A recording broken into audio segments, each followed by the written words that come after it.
Ladies and gentlemen, recorded in Fredericton, New Brunswick, Canada, it's time for Fight Night Picks with your hosts, Craig and Matt Allen. And welcome back with Fight Night Picks. As always, one half of your host, duo, Craig Allen. You can find me on Twitter and Instagram at Craig Allen FNP. With me to my left, to your right, as always, Matt Allen FNP, respective socials. Very, very simple stuff from Fight Night Picks. But what was simple, or what might have seemed simple, Matt, last weekend, 10-1 from Fight Night Picks. The only pick that we separated on the Lawler-Barberena fight, the Clark-Stoliarenko fight. But, of course, that no contest. Pedro Munoz scratched cornea against old Sugar Sean O'Malley. But a big-time card that we're expecting coming up this weekend. And when we focus in on the lightweight division, a lot of moving pieces. Before that big-time card that we had last weekend with the pay-per-view, you had a Fight Night main event between Arman Tsarukyan and Mateusz Gamrot, and it was electric. And when we look forward to the one coming up this weekend, third time's the charm with the booking, Dos Anjos Fiziev. It was originally scheduled to be a main event in February, then it got moved over to a co-main event slot, but a 5-round co-main event slot between these two guys.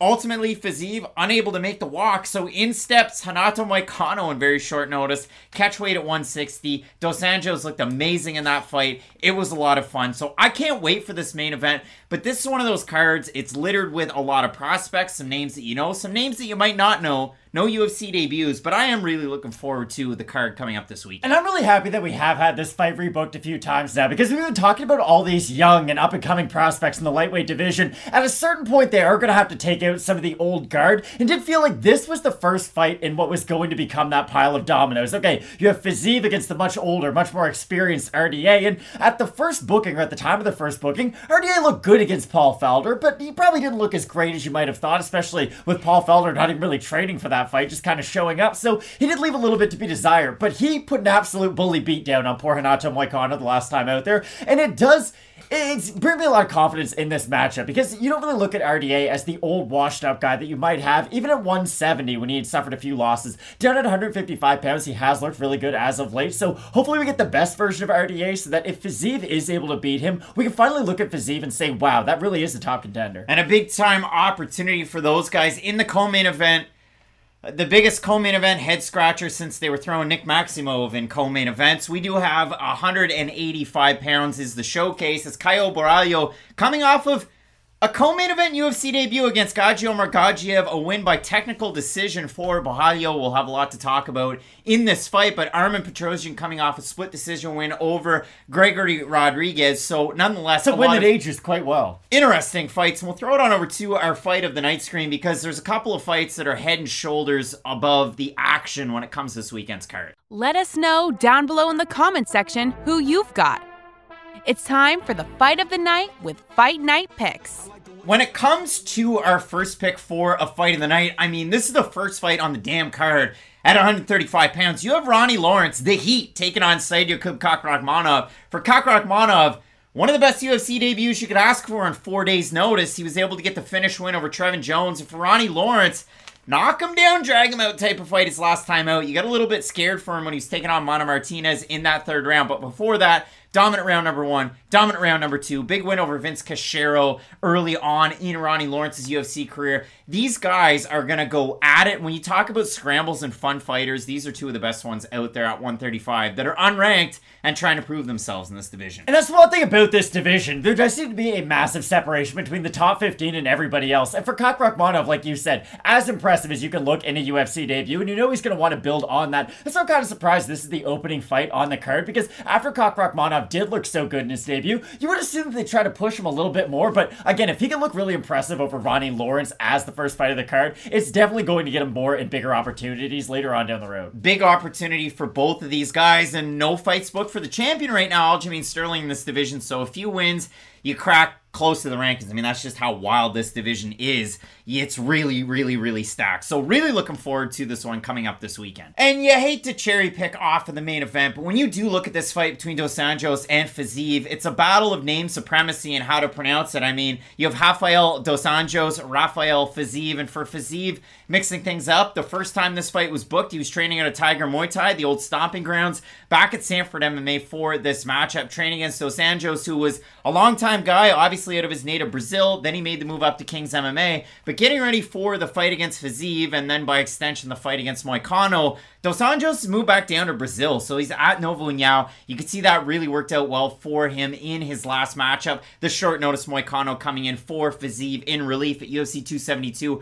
I absolutely love this pairing because these are two all-action type of fighters. And for Fiziev, 4 bonuses in his last 4 fights, so, you know, you're kind of piggybacking off of that success. You often do like to say, oh, hate to skim off the top. I disagree. When there's a main event this good, I think we should give it its glory, because RDA has been in there with some of the best fighters of our generation at 155 and 170 pounds. He has one of the best resumes of any fighter we have ever seen at the UFC level. This man has never been given an easy fight throughout his whole entire career, and he's been around the UFC for decades now. Well, it's been over a decade, which is absolutely insane, covering multiple different weight classes. So it is really nice that RDA's been in there with so many other top level guys, again, across different weight classes. We're going to figure out so much more about Fiziev though, because with RDA, you know what he's good at. He'll wrestle when he has that advantage. He'll strike when he has that advantage. We all know what Fiziev goes into an MMA cage to do. He goes in there looking to strike with guys. And it's going to be interesting to see, when does RDA go for the takedown, or how does Fiziev react defensively to some of those situations, because on the feet, this should be a phenomenal fight. Absolutely wild stuff. Let us know down below in the comments section who you have for the fight of the night screen, because there's plenty to choose from.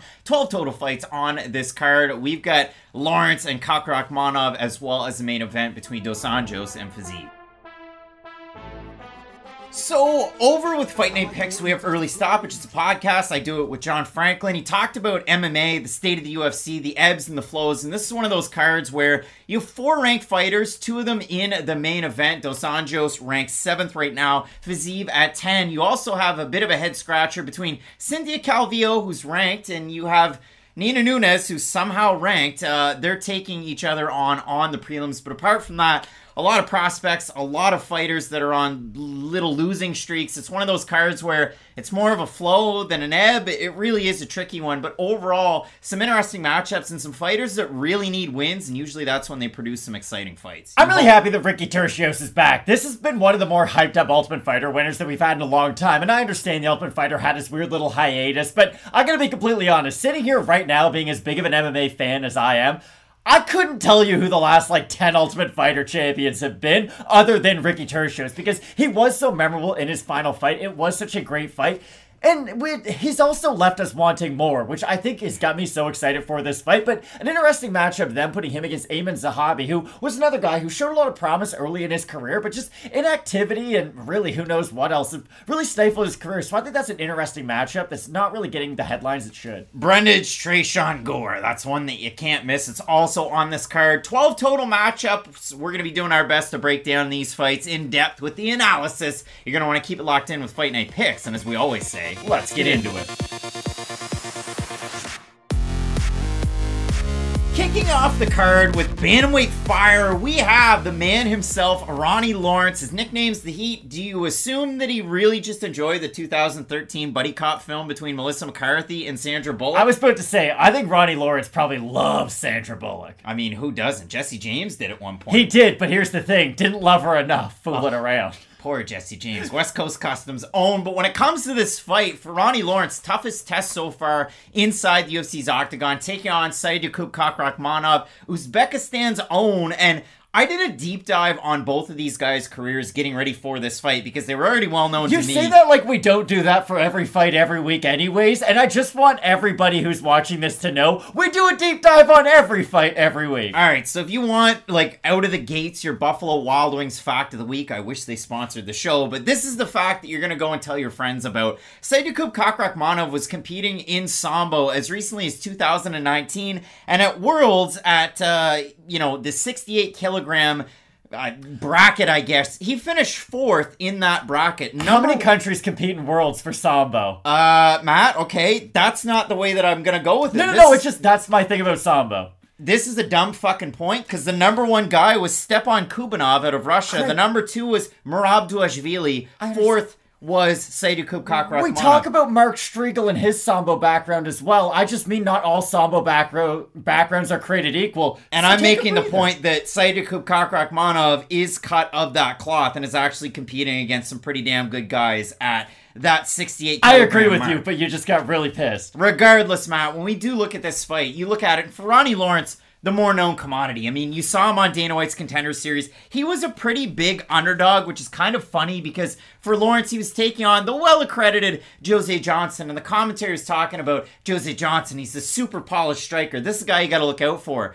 And you talk about it, Matt. I mean, we're talking knife through hot butter for Ronnie Lawrence in that fight. He looked amazing, but for Lawrence in that fight on Dana White's Contender Series and his 2 fights in the UFC against Vince Cachero, an accredited wrestler in his own right, and then his last time out against Amanda Martinez, this is the point that you want to hammer home because the takedowns have been there time and time and time again, and Merab gets all the shine. He has the records for the takedowns at the bantamweight division, but for Ronnie Lawrence, it is just crazy to see the fact that he's gone 26 of 33 attempts in 3 fights. And normally guys who have the volume that someone like Ronnie Lawrence doesn't really have that level of success that goes along with it because that's way over 50%, which is really all you can ask, especially for a volume-oriented grappler. Now, there's some grapplers who go out there. Kamaru Usman comes to mind. When he goes for a takedown, normally he does complete it right away, but he's not somebody who will just spam takedowns due to his forward pressure. Ronnie Lawrence, his striking does kind of work into his own wrestling at this point to where it's okay, I can crash forward, but there is an end game in mind for when he does get too close to his opponent. And that's the great thing about Lawrence. Now, he can complete those takedowns too after he does crash into it. And we see a lot of fighters, they'll get a little bit too excited on the feet, they'll crash in, they'll go for the hips, and then they just get stuck in that one bad spot. Lawrence is someone who can work his way out of a bad spot, even almost go back onto one knee to try to disrupt the balance of his opponent. It's some really high level wrestling that you don't often see at this level, or especially at this weight class. But against someone like Kakhramonov, who's so well balanced on his feet and so fast with his own footwork, I think it's gonna be really hard for Ronnie Lawrence to fight this fight like he's traditionally fought fights. And that might be weird because for Lawrence, okay, how does he have success? He has good power in his hands. He has great wrestling, of course. I just don't know if he's going to be able to out-scramble Kakhramonov, who, again, just has this great tendency to end up on top. And I do think he can threaten with defensive submissions a little bit more with his game, because if Lawrence is going for a lot of takedowns, the problem is high volume normally does mean high risk, too. And the more that you give your opponent, it's like when Aljamain Sterling struck with Petr Yan. First fight, not second fight, because boy, oh boy, did he erase the memory of that first fight. But when you're showing your opponent a lot of stuff, it's going to help them kind of create counters. Nick Lentz made a whole career out of it. I am a little worried that if Ronnie Lawrence is just going for a lot of takedowns, even if he is getting one here or there, Kakhramonov could maybe be setting up his grip with a few different things here or there, just to end up getting in top position, because that's the thing. I'm not sure if either grappler is good enough to just go out and submit the other one, but I do think we are going to see some long scrambles between both fighters. And that's the crazy part about it. For Ronnie Lawrence, obviously, he has that back pocket of wrestling. It's a big talking point of his game, but you've seen he's got good kicks. He switches stance. He throws very well in combination. Sometimes he leaves himself out there in the pocket after he throws a shot. And on his reset, depending on which stance he wants to go to, that's when in the in-betweens fighters are able to hit him. And you saw Amanda Martinez in that last fight. For Ronnie Lawrence, drops Amanda Martinez first round, drops him in the second round. And then in the third round, Amanda Martinez throws a spinning back fist that drops Ronnie Lawrence. And after that, he throws 1, 2, 3 hooks in the pocket. And Dominic Cruz said 4.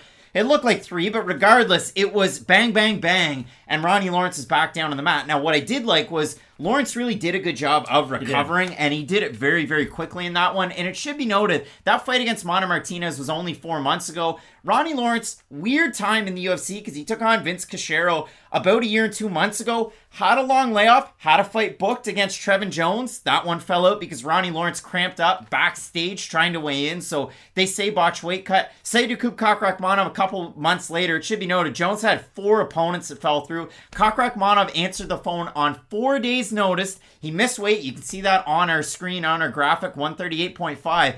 But for Kakhramonov, he was able to build as that fight went on, and later stages of it, as Jones tends to slow down, that's when Kakhramonov was able to pull away and end up with a finish victory, which I think ages really well.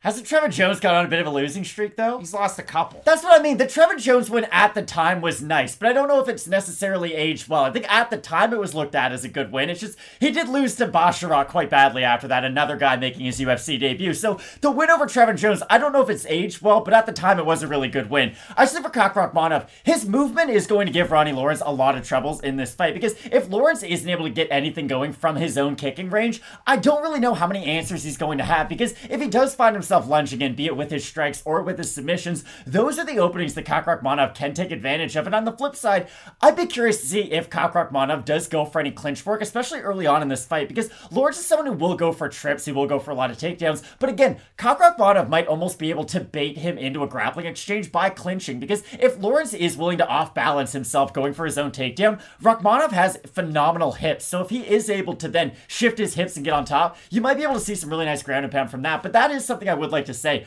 Both guys are massive for this weight class. You bring up Kakhramonov's weight miss and Ronnie Lawrence cramping up. I will be curious to see how these guys look on the scale, because I couldn't imagine the weight cut's easy for either guy at 5'8" fighting at 135, because they're both thick for the weight class too. It's not like they're built like Neil Magny. Yeah, and a lot of people, fans out there, and I'm sure we'll hear from you in the comment section, you're going to say a few things about Ronnie Lawrence. This guy is a fan favorite. He's an all-action type of fighter. For Kakhramonov, the only, one fight so far in the UFC, former CFFC bantamweight champ. He got a big win over Tyson Lin, a guy who, to that point, his only losses were Sean O'Malley, Journey Newsom, Luis Smolka, and Carlos Lozoya, and that's a guy that you're going to see more in MMA. I think he's going to end up on Dana White's Contender Series this summer. He's on a massive win streak of his own. So for Kakhramonov, that's a great win, but I go back through his career. The one loss to Pipe Vargas, that's going to happen. He's a big-time prospect on the regional scene. His other loss was a featured bout in 2018 with the PFL against Umar Nurmagomedov, where Kakhramonov was the only guy I've ever seen test Umar Nurmagomedov in his MMA career. He's the only guy. He's also an under 20 2012 66 kg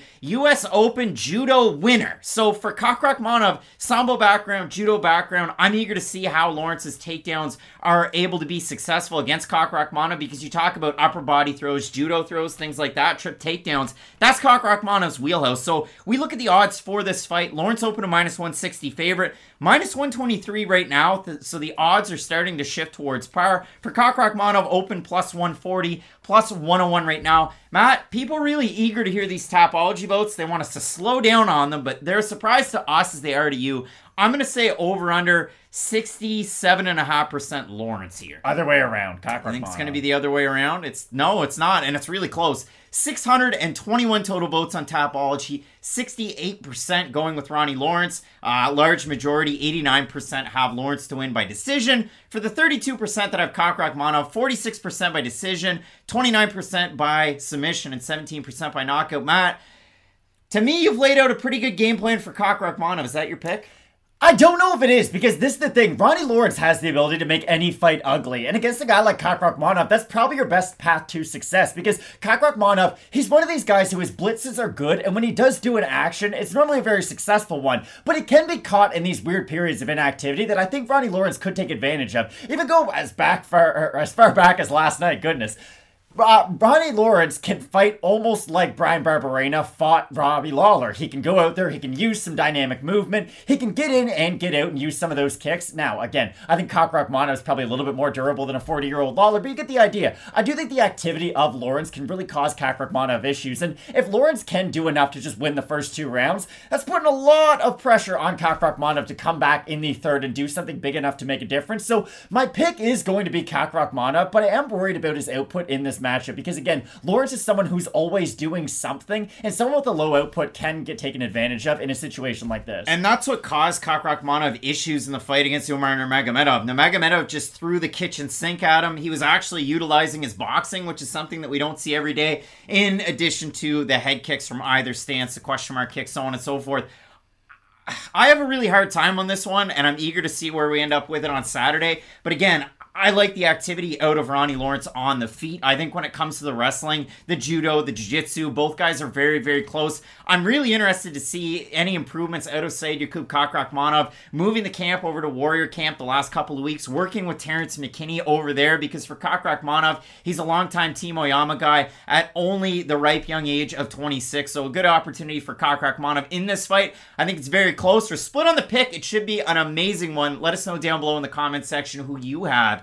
And you want to talk dynamic fights. The main event at 155 pounds between Dos Anjos and Fiziev should be an absolute banger. So keep it locked in with Fight Night Picks. We always say, let's get into it. Interesting interesting fight coming up this weekend between a couple of light heavyweights that are like high school kids going for a gap year. They're trying to find themselves. They're trying to end the losing streak. We have Kennedy Nzechukwu, the African Savage, representing Fortis MMA, taking on Glory MMA and Fitness's own Baby K, Karl Roberson. And when I look at this fight, Matt, I could boil this one down to like the old Fight Night Picks 2-minute videos where we just rushed through them and sounded like chipmunks, and then at the end we barfed out a pick and we still do. The videos are just 10 minutes now. Over and over and over again, and some people are cool with that, and I'm not. So when it comes down to this one, I'm going to give you the Cole's notes on Kennedy Nzechukwu's entire Dana White's Contender Series UFC career, and I'm going to do the same thing for Karl Roberson, because I can do this really quick. When you look at Kennedy Nzechukwu, he was 2-0. Making his Dana White's Contender Series debut. He won a split decision back years ago, and the promotion just decided, you know what? Joby Sanchez, that's the guy we want. Benito Lopez, give us him off of that episode. So that's what happened. Kennedy went out, had a giant year, and then he came back on to Dana White's Contender Series, and he fought, and I'm not joking, Dennis Bryant, and he was a minus 600 in that fight. He was 6-0, so he gained 3 fights outside of the promotion. They brought him back the next year. He gets a quick knockout win. If you remember those fights on Dana White's Contender Series, it's just Saif Saud yelling at Kennedy Nzechukwu, which you might say, well, Craig, I saw that last weekend when Uriah Hall fought.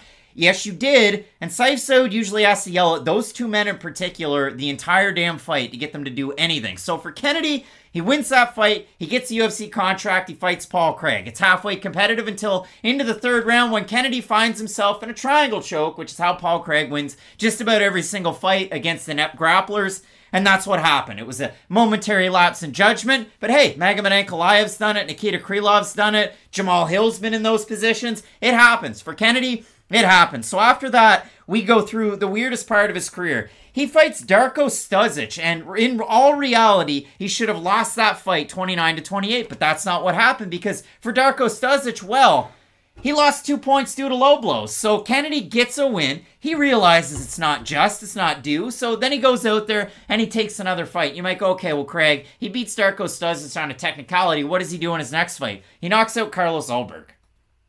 You know, like Carlos Ulberg. That really happened. If you doubt me, it really happened. He withstood a ton of power and pressure in the first round. I don't know how he made it through, but Carlos Ulberg got beat in the second round. He fights Danilo Marquez, and somehow Marquez gets his back, but Carlos Ulberg is 6'5", and he just powers himself out of bad positions, and ultimately, he beats Danilo Marquez as that fight goes on. But for Kennedy, he lost to Daeun Jung 2 fights ago, and he looked lost and listless in the cage when that fight started, and his last time out, he fought Nikolai Negumereanu. Most people thought he beat Negumereanu. I thought he beat Negumereanu, but he lost a split decision in that one, even though he had better volume and a lot of good power shots. So Nzechukwu looked decent in his last fight, but he has had the wonkiest UFC career. Nick Negumereanu. He may have outstruck him.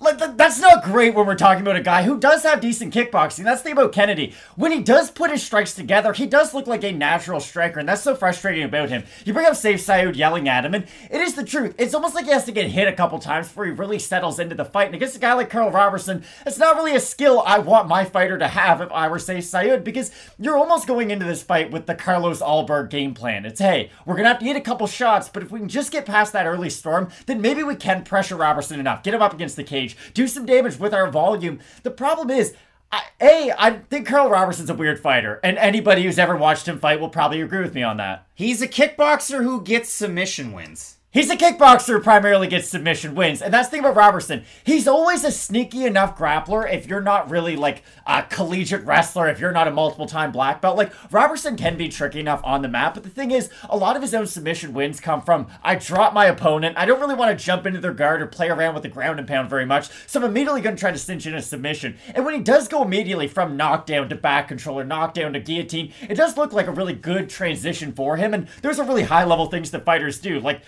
the sign of a really high-level fighter is I can drop you on the feet and then submit you on the ground. Think of like Charles Oliveira. He's one of the best fighters in the world. That's what he excels at. Roberson's like the bare bones of that game, but without some of the extra intangibles that go in. And I do worry about what type of fighter we're going to see in Roberson in the second round and third round, because he does have a nice left hand. He does have a nice left high kick. but he doesn't really have a jab or a right hook or the other techniques that really set up that big shot. And that's what I worry about him in this fight. If he gets off to a really poor start against a guy like Kennedy, who again, it does take him a couple times to get hit, so maybe Karl won't have to worry about that really rough start. But still, let's say Karl finds himself in a tough fight where he's hit Kennedy a few times, now he's on the back foot.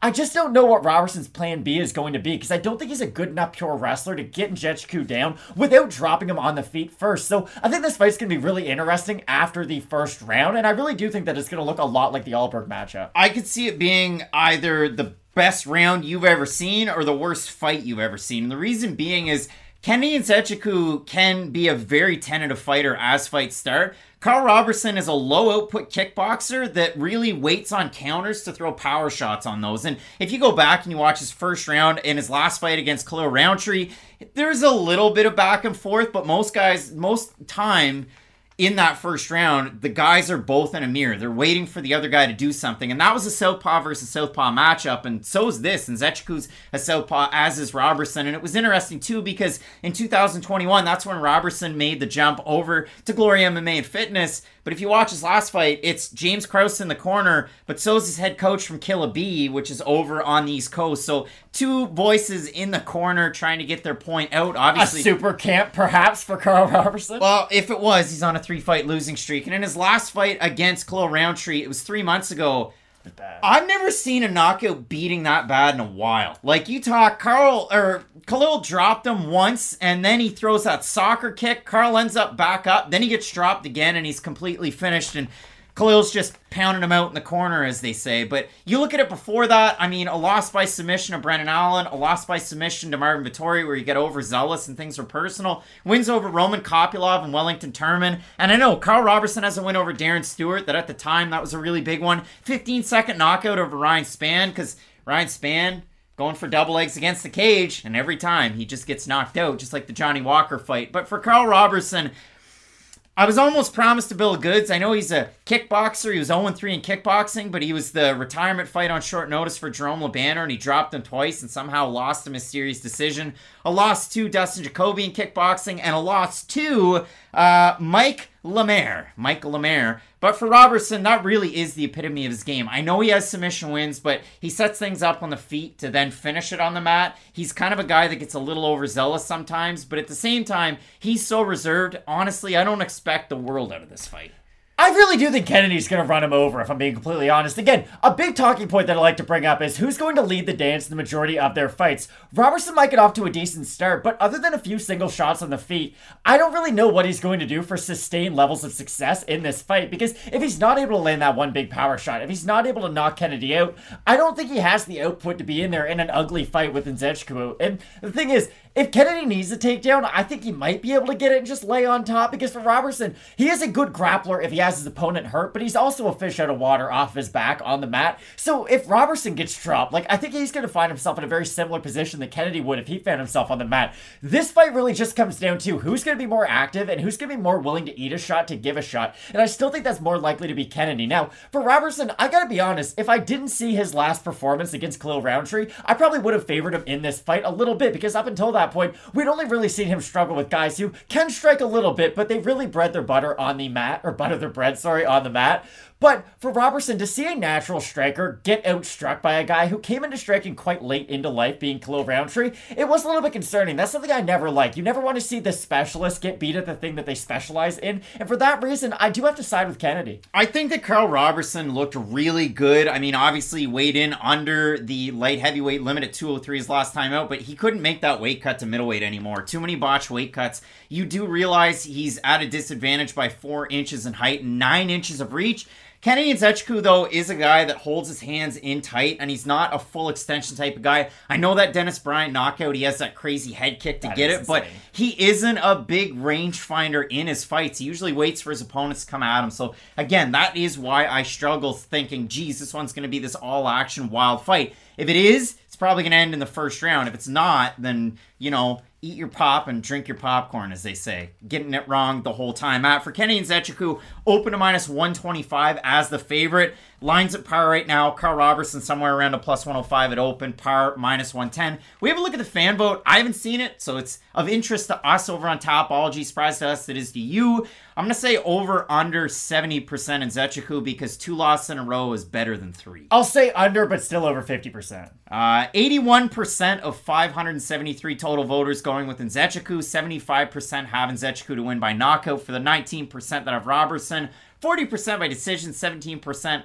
by the submission, and 35% by knockout. That is not an even number. But Matt, yeah, when I look at this one, I have Kennedy and Nzechukwu. It's more, there's a bill of goods out there. I'm going to try and get it, but I did like the volume out of Nzechukwu's last time out against Negumereanu. I thought that he won that fight. The judges didn't, but overall, I think it's an opportunity for him to get the win. But if Karl Roberson wins, if he's going to win, I would think he's going to get it done by finish in this one. This is why weight classes in boxing are way better than weight classes in MMA, and I'm not afraid to admit this whatsoever. You know what's great about having weight classes every 6 pounds?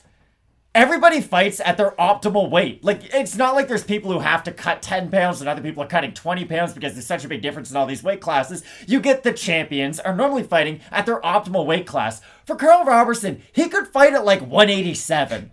Like, that's the problem. The weight cut is just like 1.5 pounds too difficult for him, and I really don't think he fits into this weight class at all. If you saw him physically against Khalil Roundtree Jr., who's not the tallest light heavyweight, but still a built 205er for sure, he looked really small against him. He did look rangy, don't get me wrong, but I think against Kennedy, he's really going to struggle in this matchup. And against Glover Teixeira, he didn't have the best fight, but regardless, he dropped him. Both of us going with the man out of Texas, Kennedy Nzechukwu, to get the win in this one, and an interesting fight. I'd stay away from it personally because it is incredibly volatile between a couple of guys on tidy losing streaks. We have a couple of big-time fighters in this main event at lightweight. It is, holy smokes, Rafael dos Anjos take on Rafael Fiziev. You're not going to want to miss this. Keep it locked in with Fight Night Picks. We always say, let's get into it.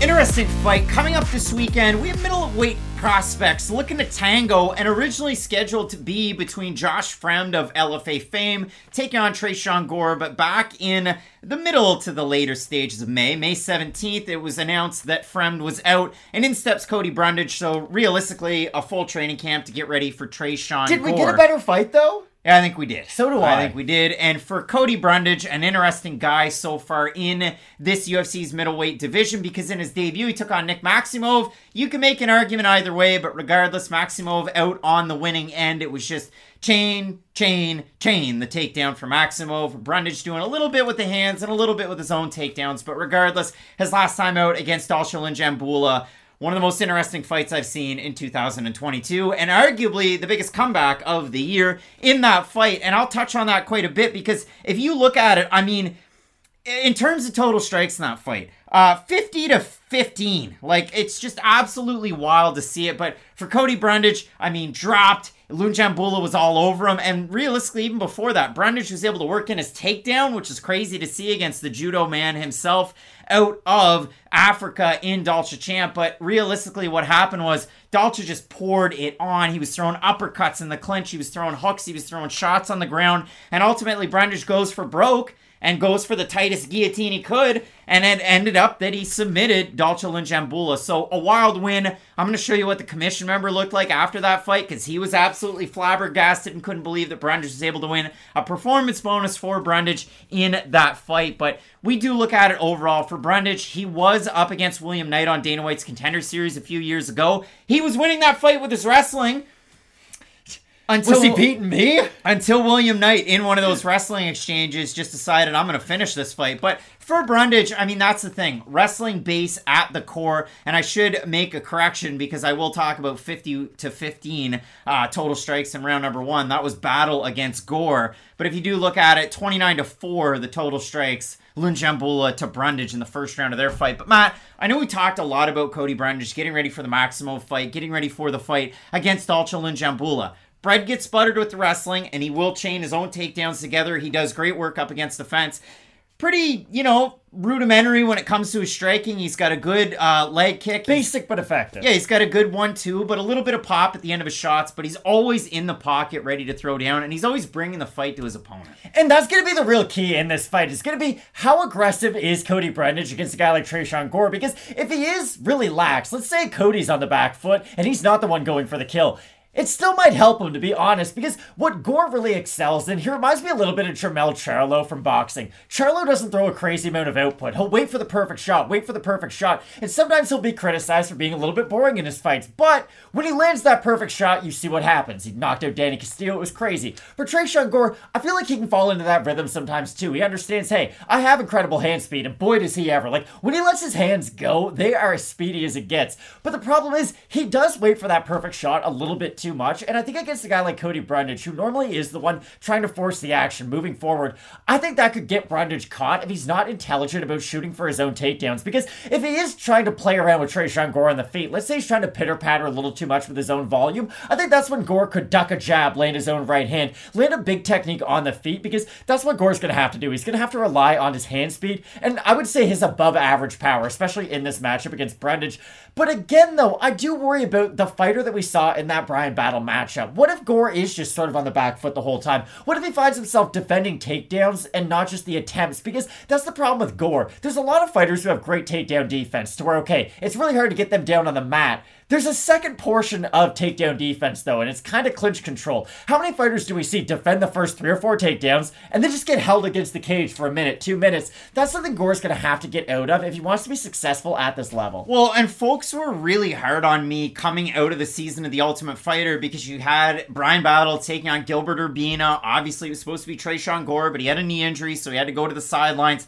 Urbina gets knocked out by Gore to then take on Battle, and Urbina beats Battle in the first round of that fight, and then Battle storms back and finishes Urbina in the second round. So they make the Ultimate Fighter finale that was supposed to happen on the actual season. They made that this year, and that was about 4 months ago, almost 5 months ago, between Battle and Gore. So where people were really hard on me was the fact that I wasn't as hyped up about Tresean Gore as a lot of people when we made that video. I had Battle to get the win, and if you look at it for Tresean Gore on season 29 of The Ultimate Fighter, he was one of those guys that was favored to win the entire thing, even having a limited pro career. I mean, I have it up on the screen that he's 3-1. The UFC is going to show you 4-1 because they count 3-round exhibition fights on The Ultimate Fighter as real fights. The 2-round fights they don't, but the 3-round fights they do. So that's why I have it as 3-1.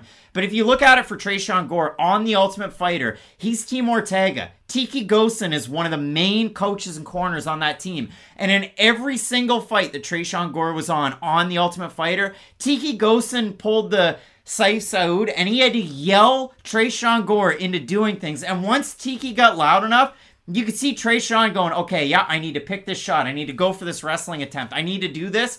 And when you go and you watch his UFC debut, no Tiki Gosen, back to his regular camp, and it was just, it's that Keith Richards rip from Start Me Up. We just kept waiting and waiting and waiting. And even Tresean, by the end of that fight against Battle, was just kind of frustrated with himself that there wasn't much action going on. But for Gore, he was getting tied up against the cage. He was getting the takedown attempts against him. He had success against Battle in the second round for sure. I mean, again, Battle went 50-15 in terms of significant strikes in the first round. The second round, Tresean Gore rallied back. The third round, Battle just kind of held on for dear life. It wasn't the best fight I've ever seen, but for Gore, I know the speed's there. I know the power's there. I know the wrestling's there. They all got to go into combination. I got to see it in the octagon.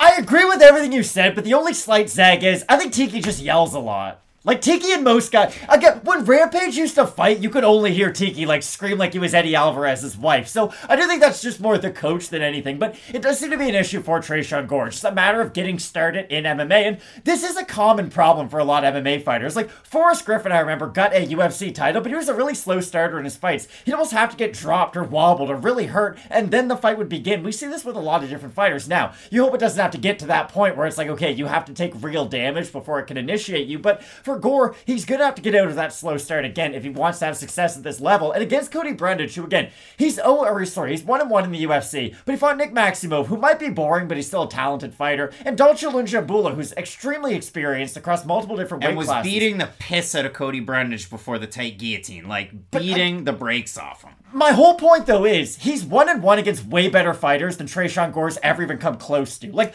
Brian Battle's a talented fighter, but he's still extremely unproven. And for Gore, I think this fight against Brundage is going to be a big step up, even if it's only a perceived step up in competition, because I do think Brundage is a much more well-rounded mixed martial artist than what Tresean Gore is. And unless Gore can defend a lot of the takedown attempts early, uses low volume as a benefit to where, okay, maybe Gore, you're not winning the first round based off your volume, based off your hand speed, but you still have enough left in the tank to where if Brundage does get tired as this fight progresses, then maybe Gore could land a really big counter shot. I just think he's really going to struggle with Cody Brundage's ability to mix it up with his wrestling and with his striking. I think that's going to be one of those skill checks that Tresean Gore has to get past, almost like Greg Hardy when he fought Yorgan Castro and got leg kicked a lot before Yorgan broke his foot. Like, there's some of these skill checks that everyone needs to pass before they can get to a title shot or get into the rankings. And for Gore, he has to be able to figure out the wrestle boxer. Now, this fight against Cody Brundage will be a very good opportunity for him to do so. I just think stylistically, this is a very poor style for Tresean Gore to deal with. I mean, at this point, what the fuck do you do with a guy that's 3-1 in the fucking UFC in 2022? Like, there's very limited matchups. Alex Pereira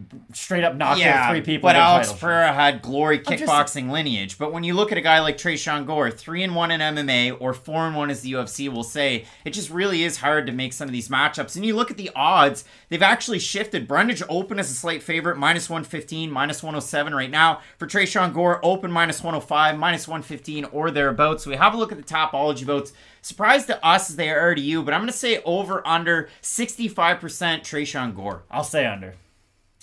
And they're close. 591 total votes, 52% Brundage, 66% by decision, 27% by submission. For the 48% that have Gore, 25% by decision, 68% by knockout. So slim margin have Brundage to win. The odds have shifted towards Tresean Gore. Who do you see winning this fight? Experience really does matter. Like, speed and experience are probably the 2 most important things in MMA. If I can hit you and you can't hit me, then I'm going to beat you every single time, no matter how hard either one of us hit. And experience means I've seen a lot of different looks from my opponents, and now I have a better understanding of them. I really do think that if Brundage gets Gore into some of those uncomfortable positions, Gore doesn't have the experience to fight his way out of those positions, and that's why I think he's going to struggle. Again, Gore could look really good in this matchup, and it would make me change my opinion of him in the future, but until I see him beat a guy like Cody Brundage, I'm going to have to predict against him. Now, I might look very stupid as a result of that, but I really do think Brundage's steadiness in this fight and his ability to mix in his own takedown is going to be really tough for Tresean Gore to deal with. Yeah, I mean, Brundage got completely, nearly finished in his last fight. 29-4, again, the total strikes. But he did earn a takedown against Alchalin Jambula early in that fight, and then to end that fight, he had that really tight guillotine. Again, that win definitely does matter, but to me, it's the win that Brundage has coming into the UFC, before the UFC with LFA, over Joseph Cropshot, a guy who was accredited on the ground, and Brundage was really able to get it done in that fight as well. So both of us going with Factory X's own Brundage to get the win in this one. Let us know down below in the comments section who you have. And we have some big time fights later on in this card. I mean, the co-main event in this division, couple of prospects once again. We have Caio Borralho taking on Arman Petrosyan, and then you look at the main event, RDA taking on Fiziev, the former lightweight champ, the future lightweight champ, question mark. Some big time fights. Keep it locked in with Fight Night Picks. We always say, let's get into it.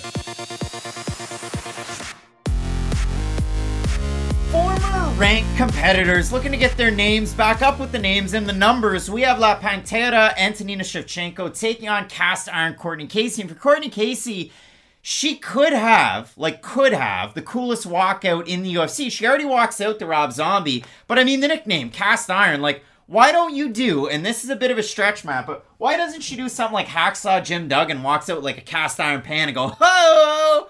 You think she'd gain more fans doing that? I do like the nickname Cast Iron, to be completely honest with you. I do think it's a fairly solid nickname. There's some bad ones. La Pantera is pretty cool, too, so it's a battle of pretty good nicknames. But for Cast Iron Cortney Casey, that does roll off the tongue. Yeah, it's not that bad. Former D1 soccer player at the University of Texas in El Paso. You know how soccer translates to MMA? Not normally. But you know what? Khabib Nurmagomedov, a pretty damn good basketball player, and he uses soccer skills by running down the court, so it's kind of like soccer. But when we do look at this fight, Matt, I mean, for Antonina Shevchenko, the kickboxing lineage is well known, and I mean, she had a wild record, 39-1 in kickboxing with 6 knockouts? But Antonina Shevchenko, Muay Thai titles, kickboxing titles, until I think 2017 was her last title that she won over there.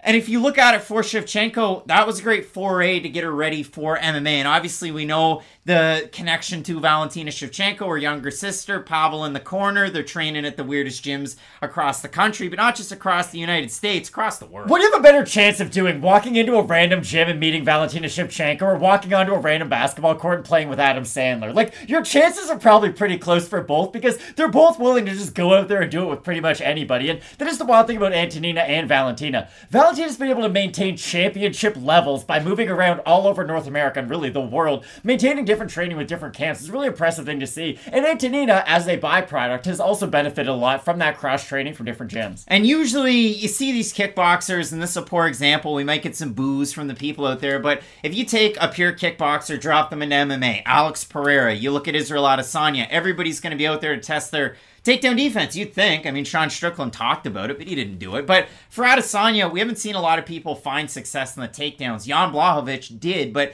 by and large, we don't see that. But for Antonina Shevchenko, under the UFC's banner, with Dana White's Contender Series, 52% takedown defense. Roxanne Modafferi went 5 of 6 on her attempts. Caitlin Chukagian went 3 of 3. Andrea Lee went 3 of 3. And Casey O'Neill went 3 of 8. And if you look at Antonina's last 2 fights, she got finished on the ground by Andrea Lee and Casey O'Neill. And for King Casey, if her ACL kept her going, I mean, she'd be contending this year. But unfortunately, she has to step away with that injury. For Antonina Shevchenko, we've seen fights where she's looked halfway competent on the ground, and we've seen fights where she's looked like a fish out of water. And for Cortney Casey, you'd think, okay, she's going to attempt some takedowns. But Matt, Cortney Casey doesn't take people down. Ever. Ever. You didn't have to tell me that, Craig. Ever. Anybody who's ever watched her fight could probably tell you that. Ever. Cortney Casey fights like Caitlin Chukagian if she had poor footwork. It's a lot of pitter-patter. It's a lot of ha-has. 3 takedowns in 14 UFC fights for Cortney Casey. 3 of them. So if you've ever seen her fight, you know that she doesn't go for takedown attempts. She's just Caitlin Chukagian without the footwork. Again, there's no power behind her shot. She is a slightly better grappler off her back. Again, Chukagian is a good grappler. Like, she can get it done offensively with her takedowns or defensively and initiate scrambles. Casey can threaten with arm bars off her back. I always go back to the Michelle Waterson fight for that one. She was being really tricky off her back. But again, when you're fighting someone like Michelle Waterson, who you have a size advantage over, you would expect her to have some success in the grappling. I actually thought Cortney Casey won that fight, to be completely honest with you. It was close. It wasn't very good. So, hey, I'm not going to get too hung up about it. But Casey is a weird fighter because it's almost like she doesn't know her own strengths and her own weaknesses, because she will get caught up into the clinch sometimes, even though she's a long, rangier striker. Like, for Casey, she's one of these fighters who, if everything broke right for her, it's still probably like a unanimous decision, 29-28. Like, it's very difficult for Casey to separate herself from her opponent because of her lack of finishing ability. And that's why I do like Shevchenko in this fight. Normally, I don't give away my pick this early, but still, Shevchenko at least has the opportunity to finish her opponents, be it on the feet or on the ground. Again, I don't think she can go out there and finish ranked UFC opponents at this stage of her career, but I do think that against Cortney Casey, if she's able to get her Muay Thai going, if she's able to get her own clinch work going, those are all damaging strikes that can change the complexion of this fight. Whereas, even if Cortney Casey is teeing off on Shevchenko with her combinations, there's just not a lot of damage behind her own strikes, and that's why I think that if Shevchenko can land 3, 4, 5 strikes, Casey's gonna have to respond with 6, 7, 8 of her own to really even it out in damage. Cortney Casey's never knocked anybody down in 14 UFC fights. She came into the UFC and took on Joanne Wood at the time, and that was a fight of the night. Then she fought Seo Hee Ham. That was a fight of the night, so pretty cool to see that. She also has a performance bonus over Italy's Mara Romero Barella, but you look at the 5-on-in for Cortney Casey. She did win her last fight, unanimous 30-27s across the board against Liana Jojua, who since lost a fight in Aries FC. And in that fight, Liana Jojua weighed 128.5, a split decision loss to JJ Aldrich, submission loss to Jillian Robertson, a win over the aforementioned Mara Romero Barella, and then a loss to Cynthia Calvillo before that. For Shevchenko, we talked about the losses. Some of the wins: win over Ariane Lipski, that was a performance bonus, and a win over Lucia Pudzilova, who just re-signed or signed back with the UFC. So look out. Czech Republic's coming. You got a champ, and now you got Lucia Pudzilova. So an interesting one there. But yeah, Matt, I look at this one, the odds. Shevchenko, open -160, -178. For Cortney Casey, open +140, +146. This fight was actually originally booked for April 30th, and it was so good that they rescheduled it to July, because we have to wait for Shevchenko Casey. It's like waiting for the best present on Christmas, only to get an orange at the bottom of your stocking. Okay, but If you're the fighters, though, you still want to fight that same opponent. If you've wasted a whole training camp getting ready for that opponent, you probably don't want a new, fresh matchup where you've already been preparing for Courtney Casey or Antonina Shevchenko. To me, I just look at this matchup, Matt, and we talked about it. I mean, Shevchenko struggles mixing her martial arts, but her striking's always been there, and it still will be there. For Courtney Casey, very much a striker. You talk about long-rangey. At flyweight, yeah. At strawweight, definitely. And at flyweight in this matchup against Shevchenko, who will be the bigger fighter, I'm eager to see them on Friday, but I anticipate in my mind's eye Shevchenko is the bigger fighter here. I think Shevchenko is going to be able to get the win. I would be hella interested to see if Courtney Casey gets a takedown, because the last time she did, that was against Angela Hill in a very fun fight.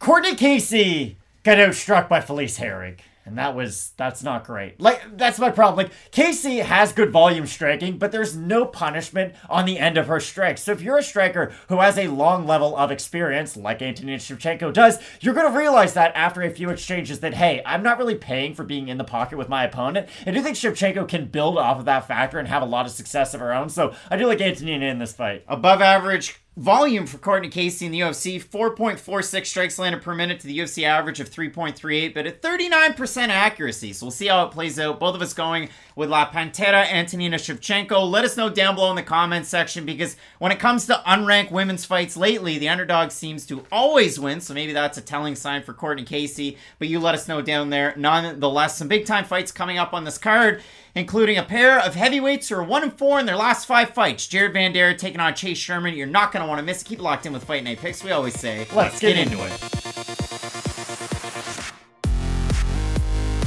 Finally, it's time for the UFC debut of Ricky Turcios. Know what I'm saying? And when Ricky Turcios won the season of The Ultimate Fighter, season 29 that recently happened, if you look at it for him, there's nobody in the crowd because it's at the Apex, so there's not this big celebration. There's no confetti, but Paul Felder gives him the mic, and I'm going to quote to you Ricky Turcios' celebration speech.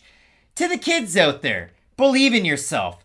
Don't fear failure. Dream big. Work hard. Stay positive. Enjoy the journey. So for Ricky Turcios, as good of a message as we've ever heard inside of a UFC octagon. Doing it for the Lord and having a good time while he's doing it. And for Turcios, he did have a very memorable run. He was the winner of the Ultimate Fighter 29. Like, even if he didn't get the trophy, Ricky Turcios, the most popular guy off of that season. Like, we talked about Tresean, Gore, and Brian Battle earlier on this card. But Ricky Turcios really won in the court of public opinion as well. So a big win over Brady Heastan on the finale. It was a split decision win for Turcios, who was just able to mix his martial arts in that one. He did get a knockdown in that fight as well. That was a wild fight too. Like, it goes without saying that that was an amazing fight, and I can't wait to see more out of Brady Heastan as well. Yeah, that was one of those Ultimate Fighter finales where, okay, it was a great fight. I thought Turcios definitely did enough to win. He landed by far the more damaging shots in the feet, but it was over, and you go, well, can they not just get both guys a contract right now?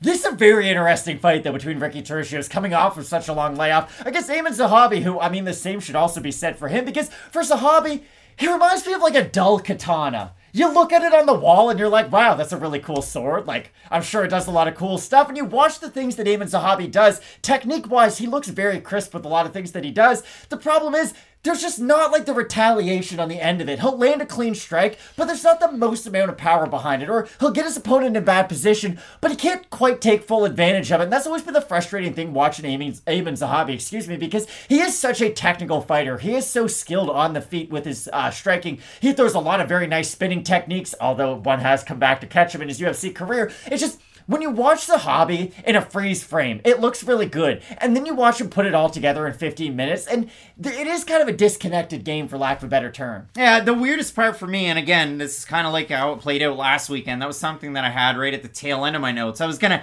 end on that. The dull katana? Well, no. I mean, would Dana White buy him off the rack at Pawn Stars, do you think? He'd try to probably haggle the boys down at Pawn Stars, even though he sold the UFC for $1 trillion. But when I do look at it for Aiemann Zahabi, he does actually have a win that plays into the conversation out of this one. He beat an Ultimate Fighter winner, Reginaldo Vieira. He got that win in Halifax, Nova Scotia, Canada. We were there for that. The UFC debut of Aiemann Zahabi, he parlays that into a fight against Ricardo Ramos at UFC 217, my favorite card ever. And Ricardo lands not one, but 2 spinning back fists that end up knocking out Aiemann Zahabi. So if you do look at it for Zahabi, the win against Reginaldo Vieira 5 years and 3 months ago, the loss to Ramos 4.5 years ago, then he takes some more time off, fights in Canada, takes on Vince Morales, loses a fight by decision where it was like he was fighting through mud. He just wasn't doing a whole lot in that one.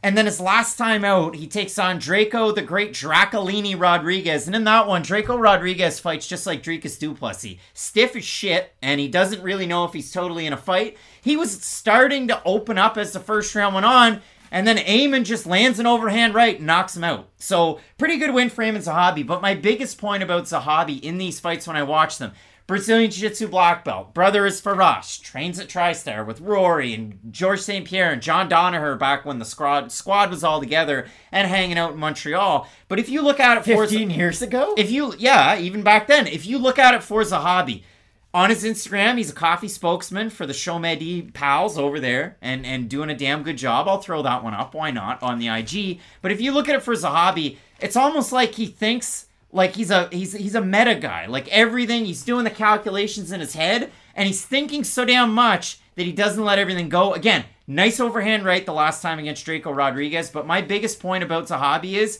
as good as his strikes are, and his grappling is, he doesn't do enough of any of it.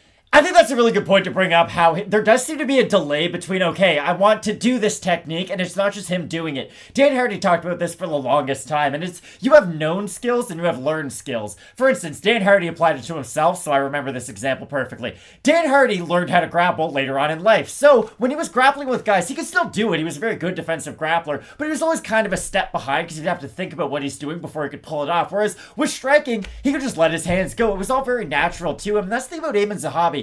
I don't know what comes natural to him because A, he is very well-rounded, so you could look at that as a positive, but also there does seem to be that kind of half-second delay. Now, I will say this. I completely written Aiemann Zahabi off before going into that Draco Rodriguez fight, and the fact that he did look so good in that performance does give me a little bit more confidence in Aiemann Zahabi moving forward, but the fact that he is 34, well, midway through 34 years old, and he hasn't been all that active as of late, I never really knew what the career path for Aiemann Zahabi was. He got his career off to a really good start, had a bad loss after that, and then just felt like that one loss sort of took his career away from us because there was the inactivity. So it feels like, to me, this is one of those, and again, everybody hates it when I say this, but this is a boxing UFC fight. I really do think that the UFC is trying to use the name Zahabi to boost up Ricky Turcios, because, like you said, the first thing you brought up about Ricky Turcios wasn't about how he's like Tony Ferguson, but younger. It wasn't about his wild fighting style. It was about his personality and the stuff that he can get done outside of the cage that has nothing to do with his fighting style. The UFC looks at that and says, hey, we don't have a lot of people who are cut from this cloth. Let's try to promote him. Ricky Turcios does pretty much everything Aiemann Zahabi does, but slightly better and slightly more powerful. The only Achilles heel of Ricky Turcios' game is, like I said, comparing him to Tony Ferguson, he doesn't have the greatest takedown defense, but he's found a lot of ways to neutralize that. He has good scrambles, he has good submissions, he has good key locks. He has a lot of different things that he can use against natural wrestlers, and I really think he's the more damaging guy in the feet in this fight. Ricky Turcios is the much more active fighter when it comes to it, especially when it's on the feet, but working his takedowns. He was on Season 1, Episode 1 of Dana White's Tuesday Night Contender Series back in 2017. Somehow lost a unanimous decision to Boston Solomon. He won that fight. I don't know what the judges were watching. He obviously has a loss on the regional scene too. Amanda Martinez by finish later on in a title fight with Fury FC. But when I look at Ricky Turcios, he throws a good amount of volume, has decent power, good with his wrestling, good with his grappling once he touches the mat. With Zahabi, you know all of those things are there. And one of the things that I touched on before his fight with Draco Rodriguez was, yes, he's been away for quite some time from the Morales fight to the fight against Rodriguez. I gave Zahabi his flowers because I looked at it. I read an article by Al Diaz up here in Quebec, and they were talking to Zahabi about what have you been doing in the absence of fighting, and it's been a lot of training, working with some of the best people in the world, working with a sports psychologist, bringing it all together, and then he has the fight against Draco Rodriguez, and he gets a big knockout win.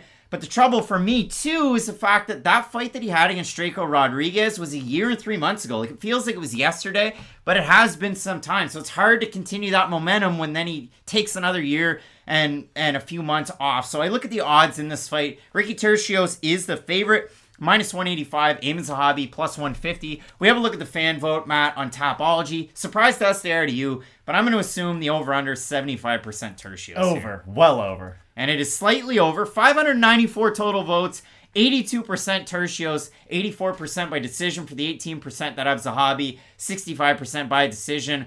I'm eager to see if this gets to a second round. Like, what does Aiemann Zahabi look like? Because sometimes he picks it up in the first round. He can slow down in the second round. He picks it up in the third round. He's a little bit of a puzzling fighter. I just like the output and the overall game plan of Turcios, bringing it into the cage. Team Alpha Male is one gym that he trains out of, his home gym. Gracie Baja Woodlands, that's Alex Morono's gym, so I like those combinations for him as well. Imagine how good the sparring sessions must be between Ricky Turcios and Song Yadong. Could you imagine being in the gym for that? Like, that would be a fight night quality fight right there. And these guys have each other as a training partner in the same weight class, which is a really important thing to bring up. I think this is an awful fight for Aiemann Zahabi. I kind of said that earlier on in the video. He's a step slower than Ricky Turcios in pretty much every area of MMA. And Turcios, he doesn't have these ebbs and flows to his game. He just stays at a constant pace, which is a ridiculous pace to keep throughout his fights. And now, in a 25-minute fight, I will be curious to see how does Turcios kind of, weather himself. Don't just go all for it all at once. But against Aiemann Zahabi in this fight, I really do think it's a showcase opportunity for Turcios. Both of us going with the steady Eddie. You know what I'm saying? It's Ricky Turcios to get the win, the Ultimate Fighter winner. And Matt, when we look further into this card, lower weight class is on fire right now. The main event, Rafael dos Anjos taking on Rafael Fiziev at 155. It should be an amazing fight. It is a poster fight if there ever was one for a Fight Night card. Just keep it locked in with Fight Night picks. We always say, let's get into it. That girl's nasty. On a card full of wayward souls searching for wins, we have a fight at flyweight. Yes, flyweight, between former ranked strawweights. It's Nina Nunes, formerly Ansarov, taking on Cynthia Calvillo. And yes, that girl was nasty when she was on her way up, and she was 9-1-1 at one point.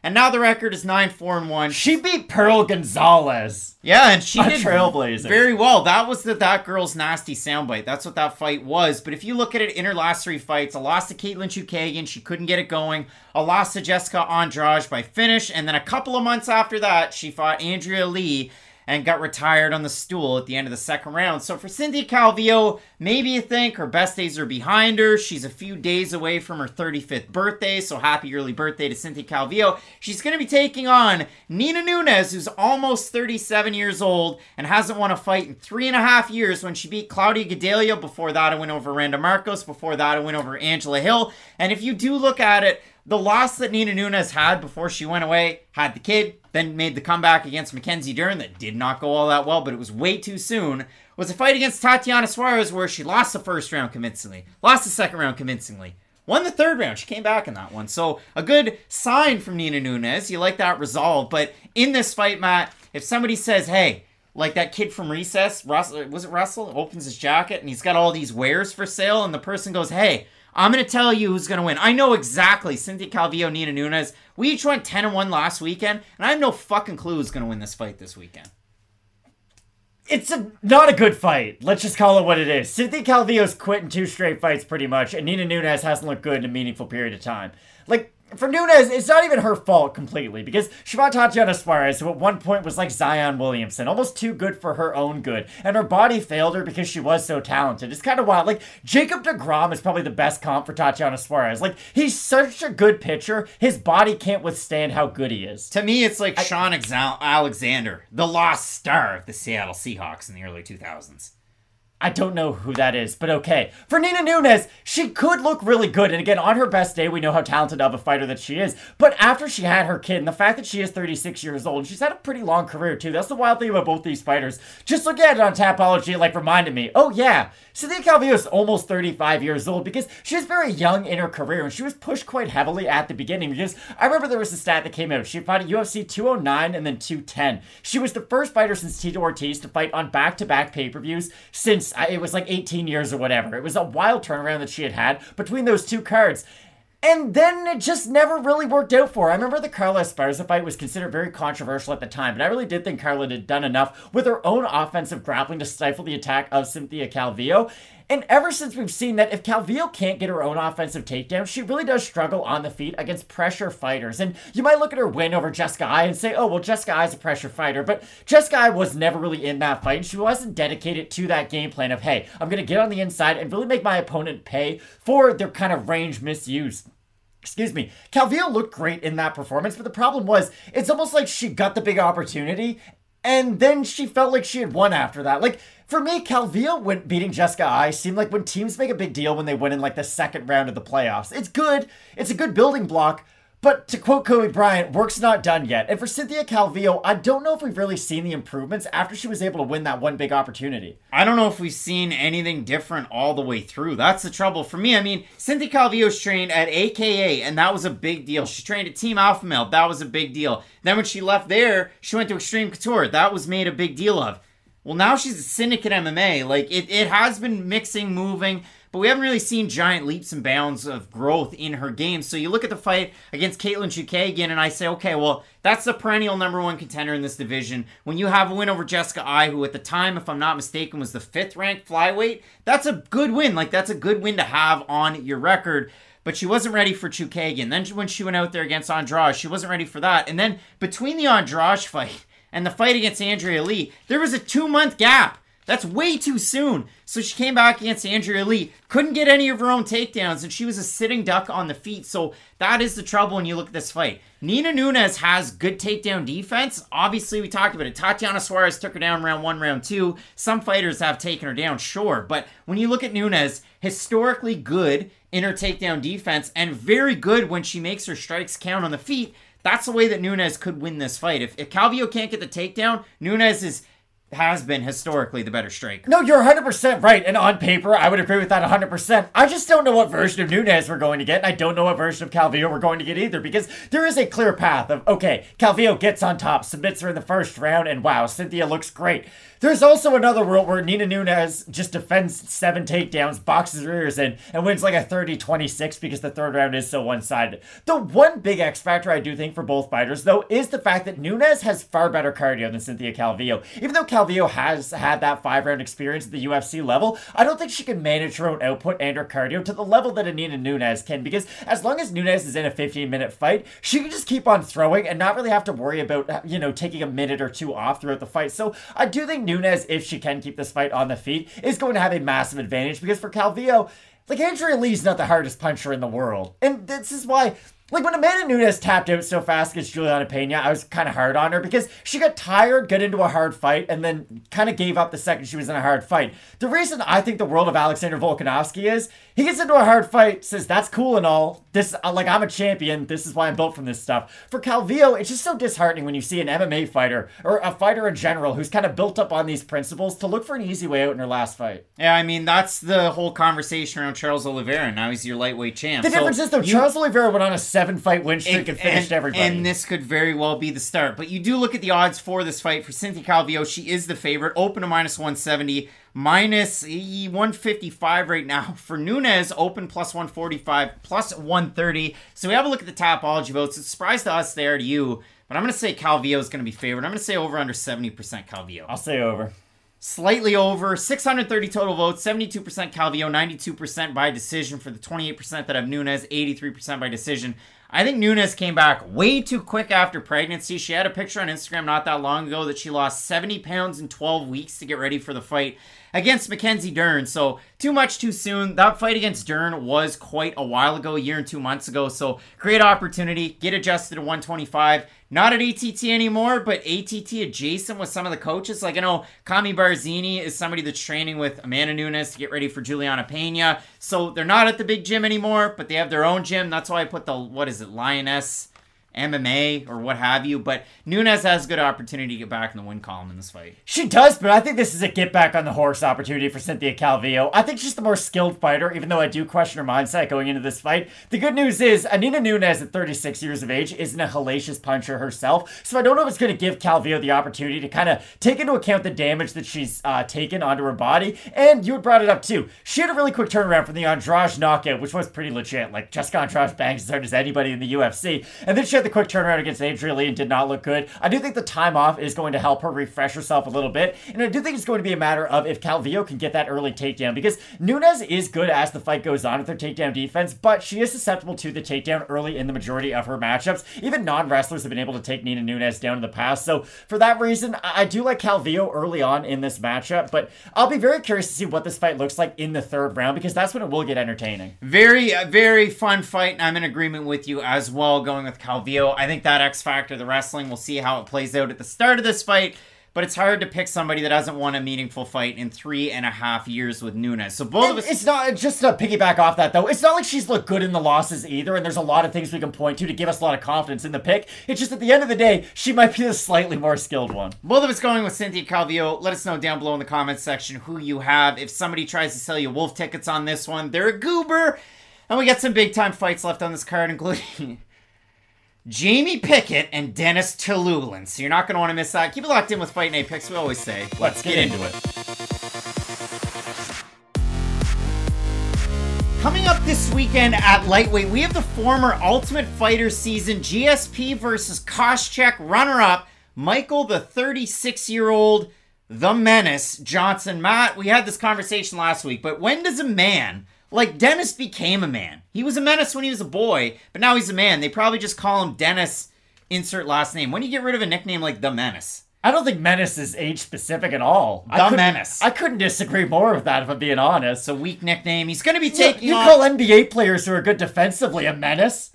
Yeah, but that's different. Their nickname's not The Menace. My whole thing is Menace doesn't really have an age restriction. I'm kind of surprised you're going after this nickname of all of them. It's a weak nickname, but Michael Johnson's had some not-so-weak fights in the UFC. Fight of the Year contenders. His fight against Justin Gaethje was an absolute barn burner in Gaethje's UFC debut. And when you look at this, I mean, for Michael Johnson, another opportunity to get another win. His last time out, he looked amazing against Alan Patrick. The hand speed was there. The movement on the feet was there, and that's what Henry Hoof was calling for in the corner, but Michael Johnson really was moving well on his feet. He had the power. He had the 1-2. It looked like the Michael Johnson of old in that fight against Patrick, who's a tricky, weird fighter. And the best part about it for Johnson was, even on those weird entries from Alan Patrick with those long takedown attempts, Johnson was able to sprawl, circle out, get back into open space, and continue with his game. And when you look at Johnson highlights, that 1-2 is the biggest part of his game. But man, this guy is a lot of fun to watch when he's on. He is, but it's been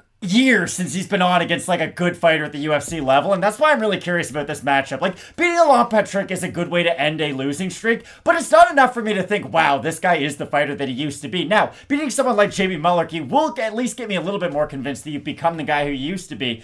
But now Michael Johnson's just somebody that I used to know. Like, even that Alan Patrick win, Alan Patrick has not looked good in a very long time himself, so for Michael Johnson, he is going to need more than just a decent level of takedown defense against a guy who he has a massive wrestling advantage over, and I think how he deals with the pressure of Jamie Mullarkey in this fight is really going to be able to tell us how the second and the third round is going to look, because for Mullarkey, he fights in almost a completely opposite way of Alan Patrick. Patrick's very long, he's very wild from the outside, he will lunge in on a lot of his shots, whereas Mullarkey will get into range and then get very wild once he is on the inside of your range, and that's why I do think Jamie Mullarkey offers a lot of different questions to the Michael Johnson answer than a guy like even Alan Patrick, because what I do really like about Jamie Mullarkey is that, yes, he has a weird chin, like some guys can stop him very early, sometimes he can take a lot of punishment later on into fights, but he is willing to take a shot to give a shot at this stage of his career, and for Michael Johnson, yes, in the last fight he wasn't as hesitant, but that's been something that really has plagued him post Justin Gaethje fight.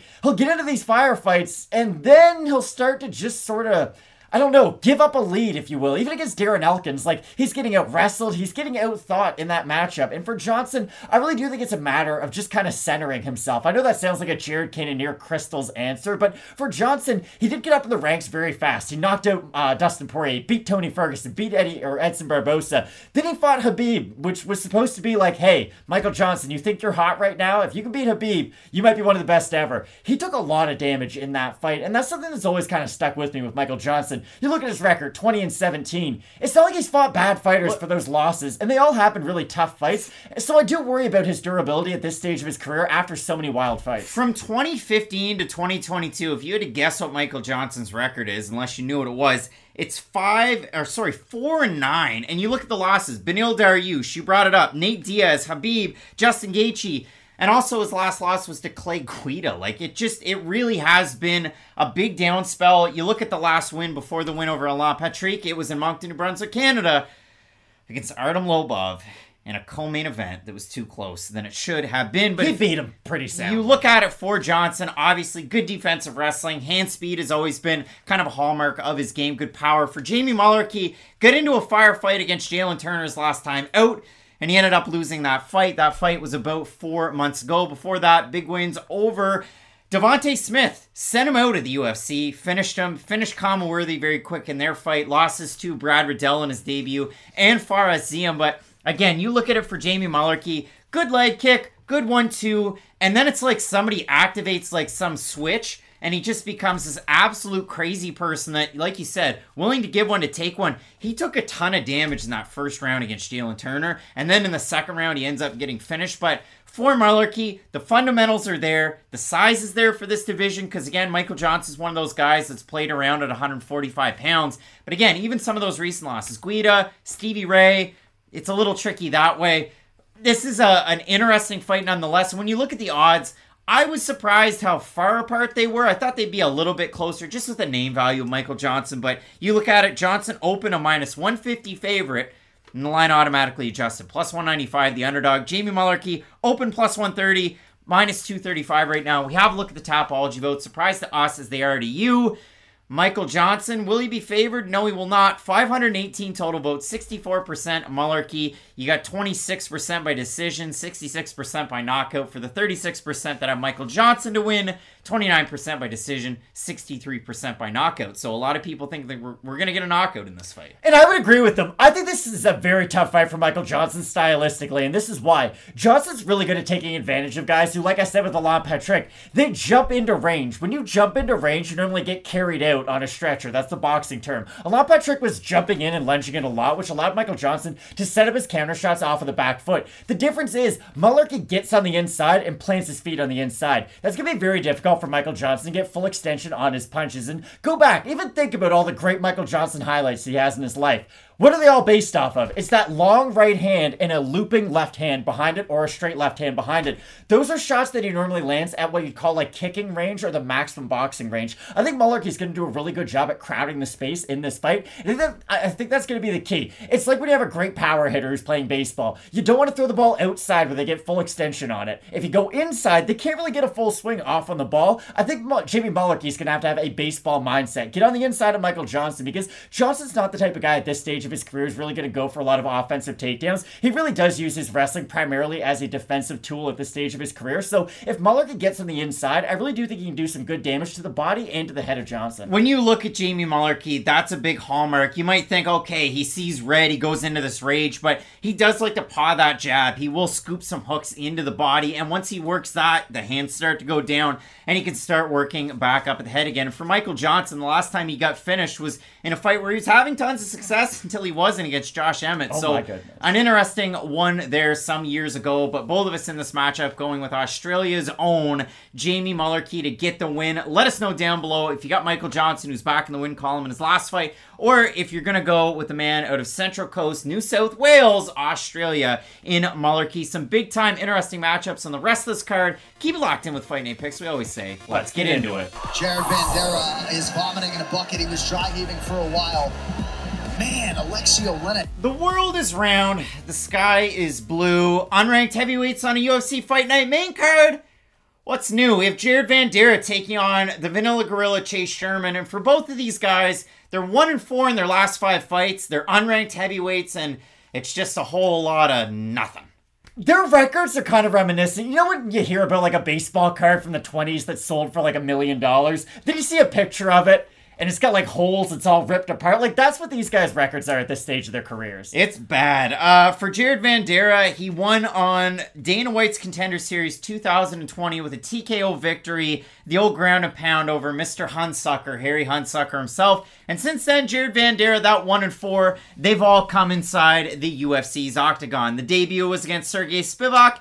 He lost that one, but listen, I mean, it's Sergey Spivak. It's not like Jared Vanderaa called him out and the UFC made that fight. Oh, wait, no, yeah, Jared Vanderaa called out Sergey Spivak and then he lost that fight. A weird call out, though. Can we just go back to that quick? Like, if you call out an opponent, normally you go for a guy who's past his prime and has a big name. You know, it's just, like, Chael Sonnen has the best quote ever. You want the easiest fight for the most amount of money. It makes your life a lot easier. Jared Vanderaa sat back and thought, hey, who's the hardest fight for the least amount of money? And I'm assuming they gave him Sergey Spivak. Well, then they gave him Justin Tafa, and they had a bloodbath, and Jared Vanderaa won that fight against a kickboxer in primary, striking. So that was kind of crazy fun for Jared Vanderaa. He lose to Alexander Romanov, but that's going to happen, so I'm fine with that. Lose a split decision to Andrei Arlovski. Very close fight. And then his last time out, almost 2.5 months ago, he loses to Alexei Oleinik in a fight. Go back and watch it. Jared Vanderaa minus 125 favorite. He gets taken down, but he gets brought into the guard of Oleinik, so you think, okay, this is just like Junior Albini. We're going to get Ezekiel'd in this one. No, Jared's cool about it. Jared ends up getting the back of Alexei Oleinik. He gets the hooks in. He's punching him. He's threatening with the neck crank. Jared Vanderaa is having a great time.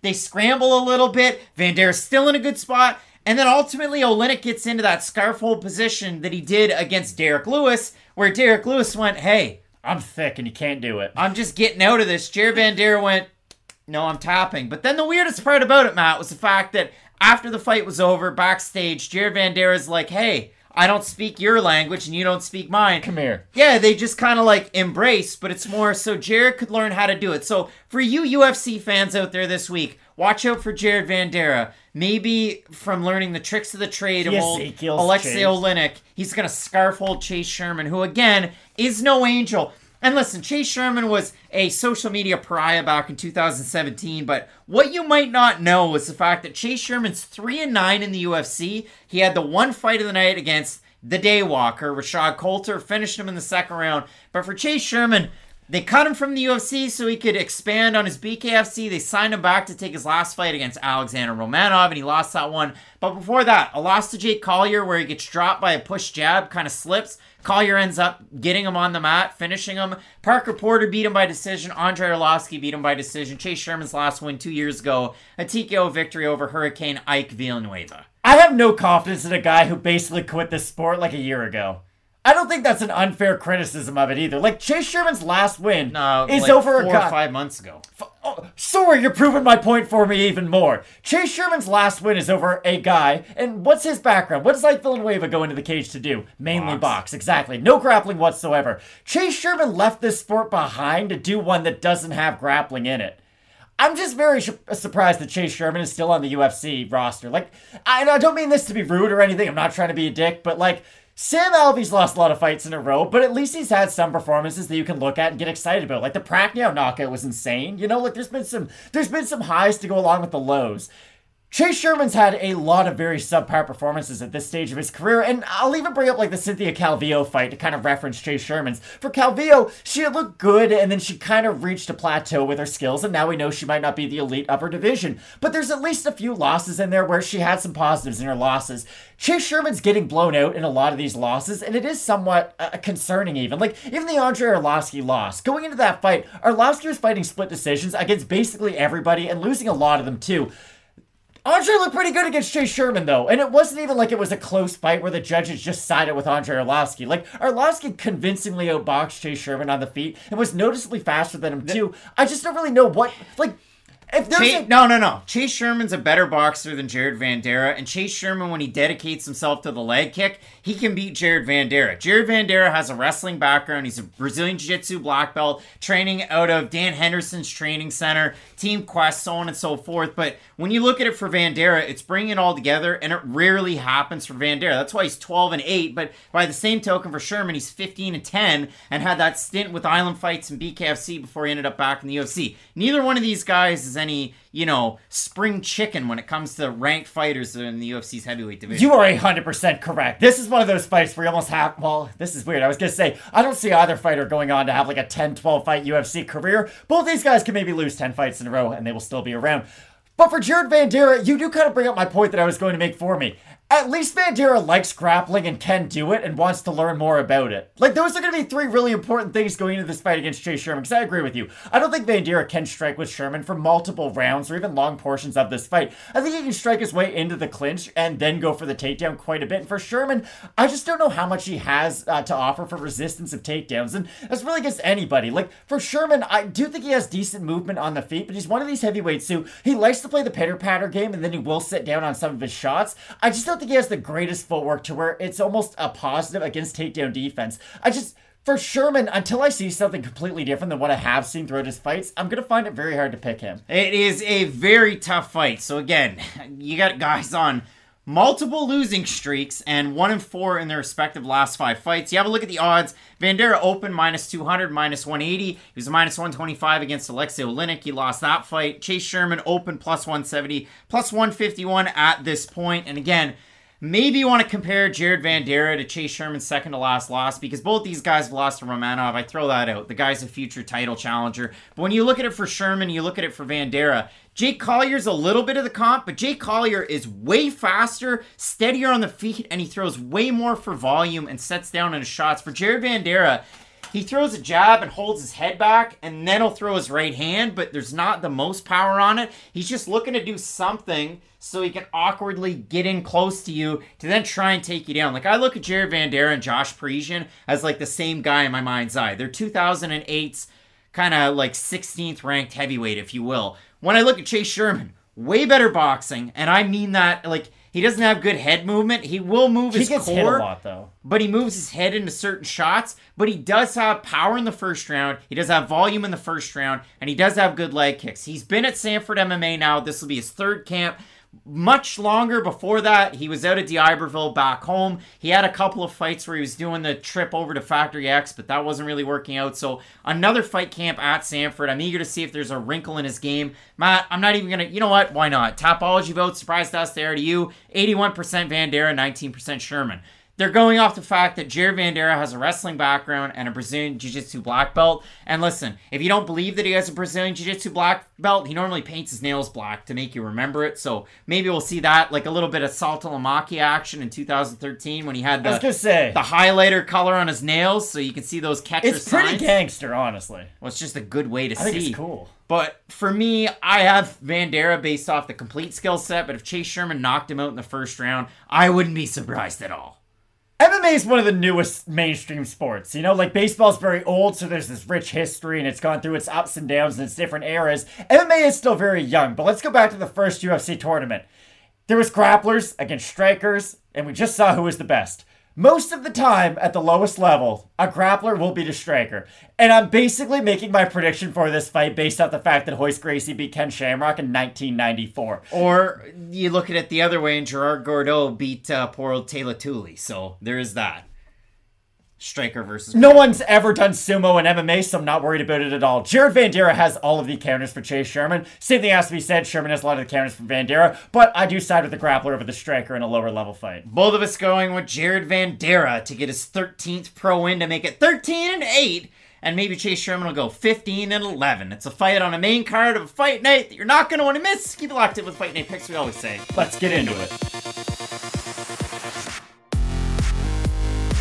Coming up this weekend, a fight at middleweight that makes my brain rattle. We have the Night Wolf, Jamie Pickett, taking on Russia's Denis Tiuliulin, one of the biggest surprise signings to the UFC since insert surprise signing here. There's a lot of them, but when I look at Denis Tiuliulin, this is a big point that I had before his short notice fight against Aliaskhab Fiziev that was on a couple of weeks' notice. It was originally supposed to be Abzupian Magomedov, and when we consider the opponent that Tiuliulin took on in Aliaskhab Fiziev, one of the wildest men in MMA when it comes to his takedowns. And that was what ultimately won him that fight. But at the end of the first round, for about 2 minutes, I don't know what Aliaskhab was thinking, but he was like, hey, I'll strike with Denis Tiuliulin. And it went really poorly for him because for Denis, this is the thing, and this is my biggest point on that UFC debut. It doesn't matter if in 2020 Denis Tiuliulin's fighting a pro debut of Denis Zaitsev, or before that a guy who was 0-11. Like, these are the level of competition that Denis Tiuliulin was facing. Then he fought Alexei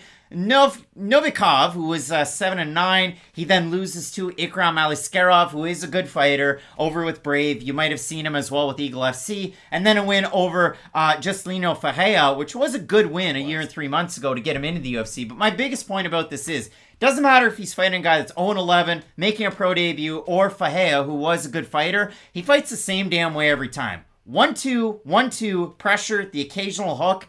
I only fight from the orthodox stance. I'm a poor defensive wrestler, and I never offensively wrestle. Denis Tiuliulin, a creative fighter.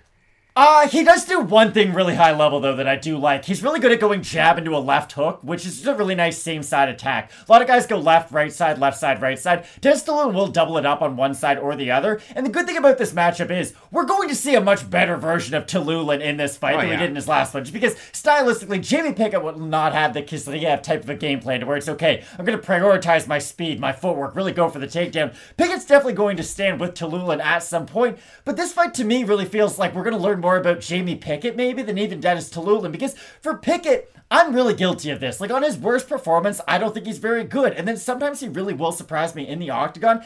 This fight against Tiuliulin's really going to be the sink or swim type of fight, though, because what I do like out of Pickett is he has a very long jab. It's a very stifling jab. He's a very physically strong guy, especially in the clinch. You can see that. And I do think that's going to come into effect in this fight with Tiuliulin, because let's say Tiuliulin does do what you exactly said, and I do agree with it. Someone who has very basic boxing, who just kind of plods forward. Nothing too big. It's not like he's a Max Holloway. He's going to do a big blitz or anything. But if he does find himself... Does Max Holloway do big blitzes anymore?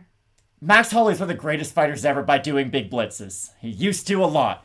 But for Tiuliulin, if he does just try to be stationary and kind of inch his way in, I think that's how Jamie Pickett can set up his own really big shot, because at range, I do think Pickett's going to have a lot of success. He's someone who can make Tiuliulin pay on his way in, and also make him pay once he gets there. But the flip side is, like you had set it up, I don't care who Tiuliulin fights. He's going to have a good chance of putting them out because he is so big at this weight class, and he does have incredible power. Like, the knockout wins that he does have, they might not be over guys who are ever going to sniff the UFC level. They're still extremely violent, though, when he is able to land his power shots. Like, when you look at it for Jamie Pickett, his last time out against Kyle Dawkins, he had no defense for the takedown. He ends up getting submitted at the end of the first round. It is what it is. Before that, beats Joseph Holmes. Holmes has a good first round, and then after that, Pickett really takes over round 2, round 3. Before that, against Laureano Staropoli, who's taken on a blown-up welterweight. It was a good win nonetheless.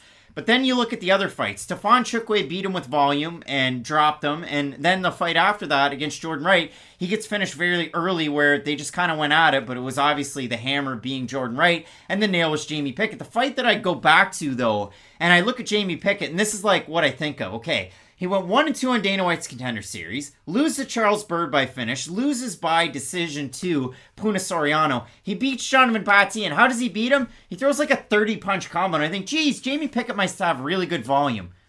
Not really. Like, he is guilty, or at least I'm guilty of, he did that one time, so I think about it, you know, in that context quite a bit. But for Jamie Pickett, it really is a slow burn over multiple rounds. If he's a better striker than you are and he can mix in his volume, then so be it. But when I look at this matchup against Tiuliulin, Tiuliulin's going to be the one bringing the fight to Jamie Pickett. Can Pickett drop Tiuliulin? Possibly. I think he can. Can he mix in his wrestling? Possibly. I think that might even be one of his best attributes, or one of the best things that he could do in this matchup, because Denis Tiuliulin is not an offensive wrestler, and he struggles defending the takedowns, whether that's against good opponents or poor. The only thing I do worry about is if Pickett does decide to go grapple heavy, he might tire himself out going for some of those attempts if Tiuliulin is able to do a good job defensively. Now, that is a big if, because like you said, Tiuliulin is not a great defensive grappler, but I don't know if Pickett's the dominant wrestler, even a good enough wrestler to go out there and guarantee a takedown attempt every time he goes for one. Maybe just to switch it up in Tiuliulin's mind, make him think about something different than just the pure striking. I just think Pickett offers a slightly a more varied approach to his fighting style. I do like his jab, too, from Pickett. I do think that's something that can stop the forward pressure of Tiuliulin in its tracks, really, because if Tiuliulin does have to get a couple more inches into range, which is going to be the case into this fight, I do think Pickett has a good enough jab to where it's okay. Tiuliulin takes a step forward, meets immediate resistance, and has to reset. Takes a step forward, meets immediate resistance, and has to reset. And unless Tiuliulin can get a really nice rhythm going with his boxing early, I do think Pickett can just sort of...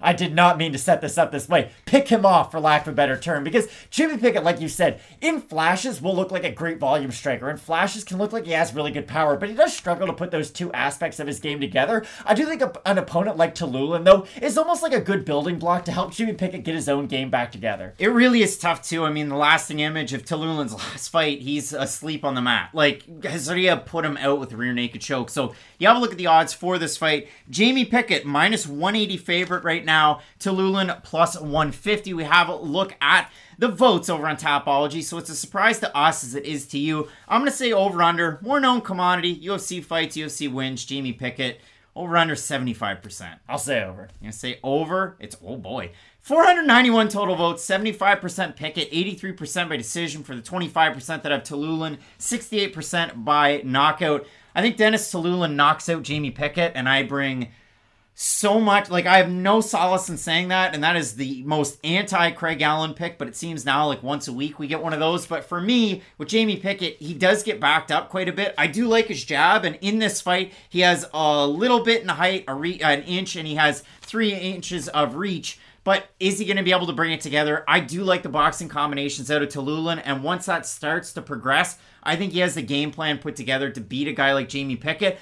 I like Jamie Pickett's fights. I just can't pick him to win in this one. I agree with everything you said. I just don't think Tiuliulin's going to be able to get into his game plan because of some of the range strikes of Pickett. And again, I'm not someone who thinks Pickett's going to go on to some big run and get into the rankings. I just think he's going to be enough to beat Denis Tiuliulin. And this should be a really fun fight, honestly. Like, I do think both guys' styles is going to bring out the best version of their opponent. But like you said, I do think Pickett's the slightly more well-rounded guy, and I do think that'll pay off in this fight. We're split on the pick. I'm going to go with the second time out. It's Denis Tiuliulin. Matt going with Jamie Pickett, a man who owns 2 UFC wins. It's a big time fight. Let us know down below in the comments section who you have.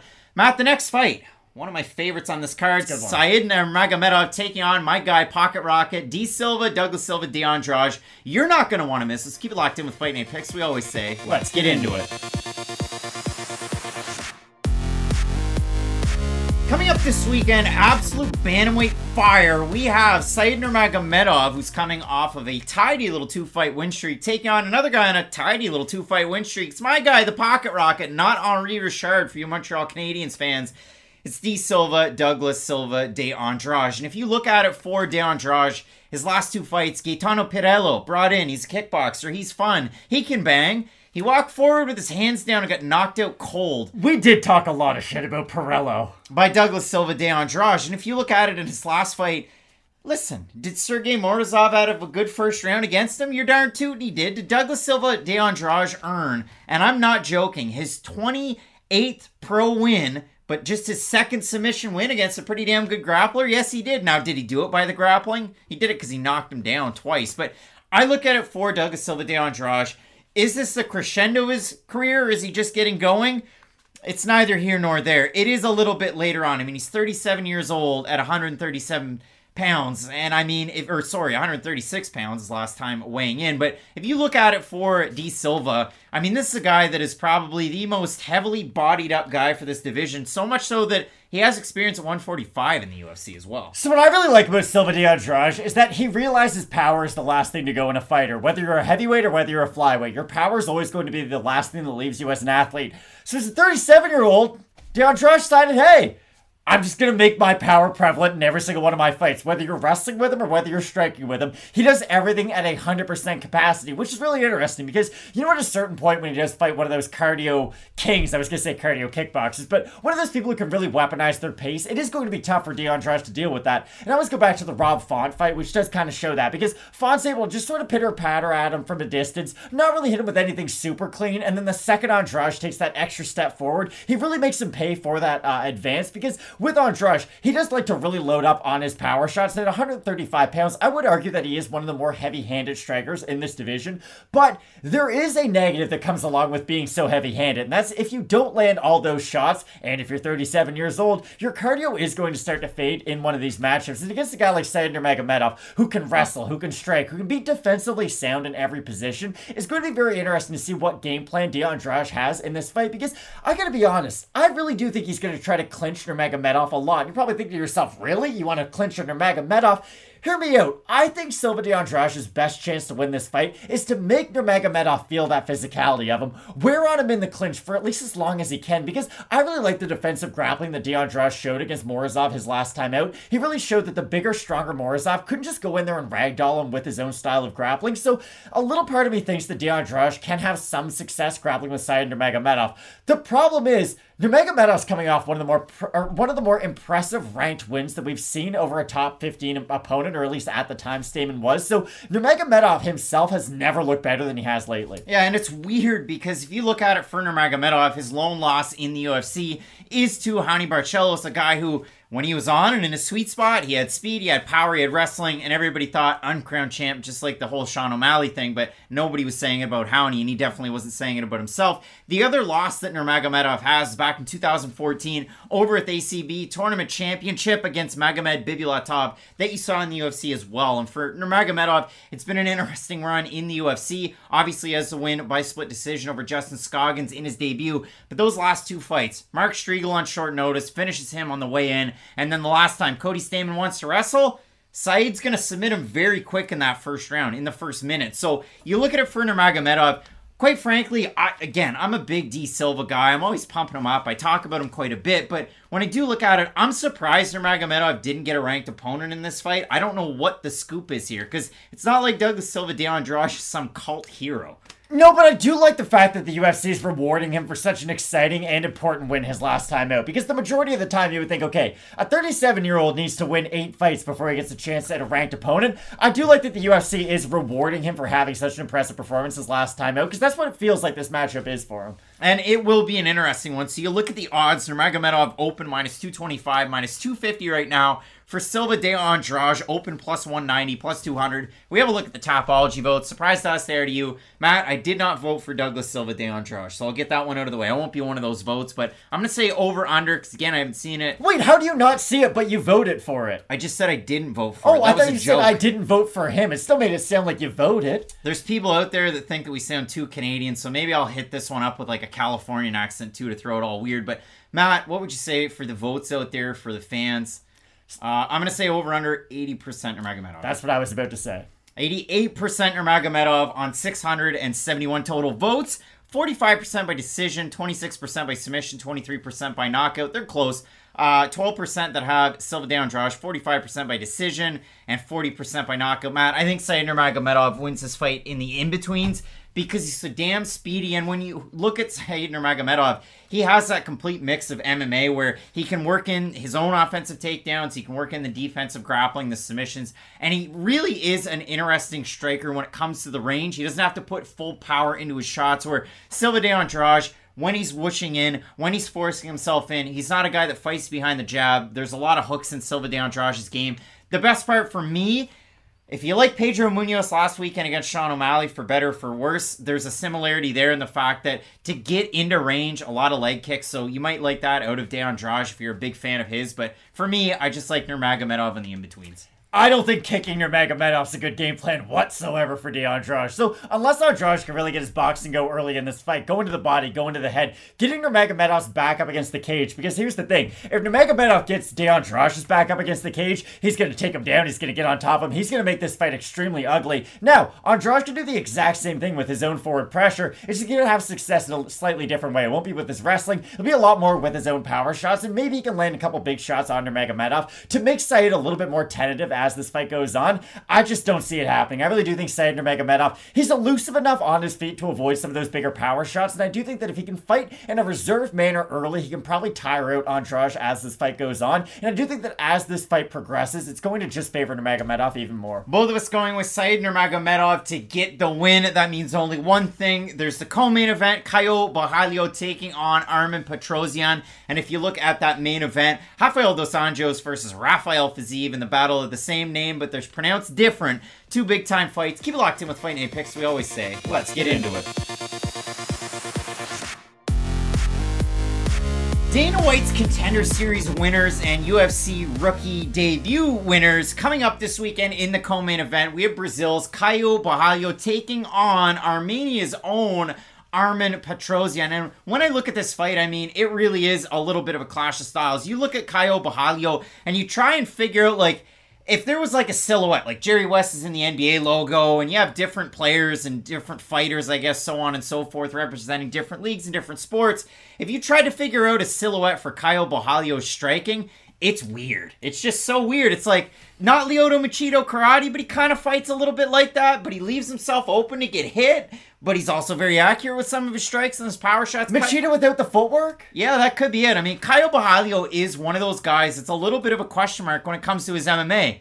And Armen Petrosyan is as well. I mean, for both of these guys, not a ton of pro MMA experience. I mean, for Borralho, coming out of the Fighting Nerds or Combat Club, he is a Brazilian Jiu-Jitsu black belt. He competes in some of the big-time grappling tournaments. He's a former future, see how that's pretty tough, former future MMA champion. And if you do look at it for both these guys, with Borralho, some career experience at 170, but primarily at 185 as he grew into his body. If you look at it for Petrosyan, he was the AMC Fight Night's light heavyweight champ. I was going to say, you'd have to cut off a leg to make 170. Yeah, that's the thing. I mean, for Petrosyan, he is one of those guys that was kind of a smaller 205er at the same time. He fought at 205 in brackets over on Dana White's Contender Series when he came in on a few weeks' notice and fought a 10-0 fighter. He was, you know, around par or somewhere there around with the odds, but picked up a giant win there. Came in, fought Gregory Rodriguez, won by split decision.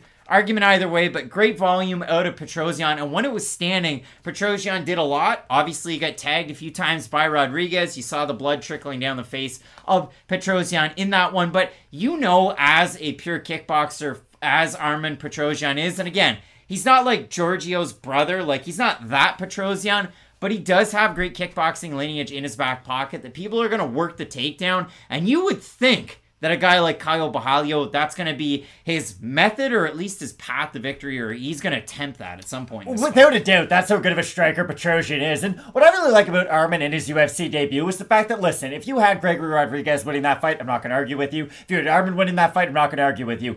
If you make your UFC debut against Gregory Rodriguez, that would have a close fight, like, that should be a win just by itself. Because Gregory Rodriguez is not the normal fighter that someone making their debut would get. Like, that's a tough fighter for any middleweight to have, no matter who you are. Like, a very talented grappler, a great boxer, he's got a good chin. Like, there's no massive weaknesses in his game. And the fact that Petrosyan was able to go in there, fight him strike for strike, yes, he slowed down a little bit as the fight went on, but that's more of a positive for Gregory Rodriguez and not a negative for Armen Petrosyan, because that fight was contested at a very high pace, so it would be very hard to see either guy maintain their level of cardio throughout a 15-minute fight with those levels of output. But I agree with you 100%. For Borralho, he can strike with Petrosyan on the feet. He does have a nice rangy style of striking, but he is going to have a big advantage on the mat. But the good thing about Petrosyan is that I do think he has some of that footwork that helps with his takedown defense. He's a big, stocky guy, and normally you look at that body type and think, wow, he must just plant, let his hands go. But Petrosyan is a very intelligent striker that way, to where he will move his feet. He will sit down on shots when he has to, and he won't when he doesn't have to. And I think that's going to really pay off in this fight, because for Caio in this fight, he's going to really have to time Petrosyan on one of those combinations, on one of those, hey, I'm going to sit down, throw the big left hook, throw the big right hand, because if he does find himself planning for his power shots, that's when Borralho can then get on the inside, use his really good distance management to make this fight either all the way on the outside or all the way on the inside, because Petrosyan's going to have his success on the in-betweens, and that's why I think this fight is so compelling from a styles perspective. Yeah, I mean, for the natural Robert Redford, Caio Borralho, he's going to be at a speed disadvantage. Like, we know that in this matchup. And, you know, cards on the table, this is a weird co-main event. Like, really, really weird. A fun fight, though, I must say. Tresean, he won his last fight by split decision over Rodriguez. Again, make an argument either way. I'm here to listen to it. Caio Borralho was beating Omar Gadzhiev in a way I didn't think was possible. Like, Omar Gadzhiev was so accredited in combat sambo and grappling outside of just the UFC. We saw that on Dana White's Contender Series. We saw that on his regional scene fights. I thought that was going to play out well. He was losing every single grappling exchange with Caio Borralho badly. And then earlier on in the night, there was an illegal strike that ended up with a DQ loss. And Caio lands an illegal knee. And instead of going, okay, this is a DQ, they go to a technical decision because it's in the third round, and Borralho wins on all three judges' scorecards, 30-27. So it was just weird to see the double standard. That's all I had to say about it with the judging. It was also in Vegas at the Apex, so eager to see how things play out in this fight. But when I do look at it, clash of styles, Borralho can strike, but there's going to be a period of time where he's probably got to stop striking and he's got to start grappling.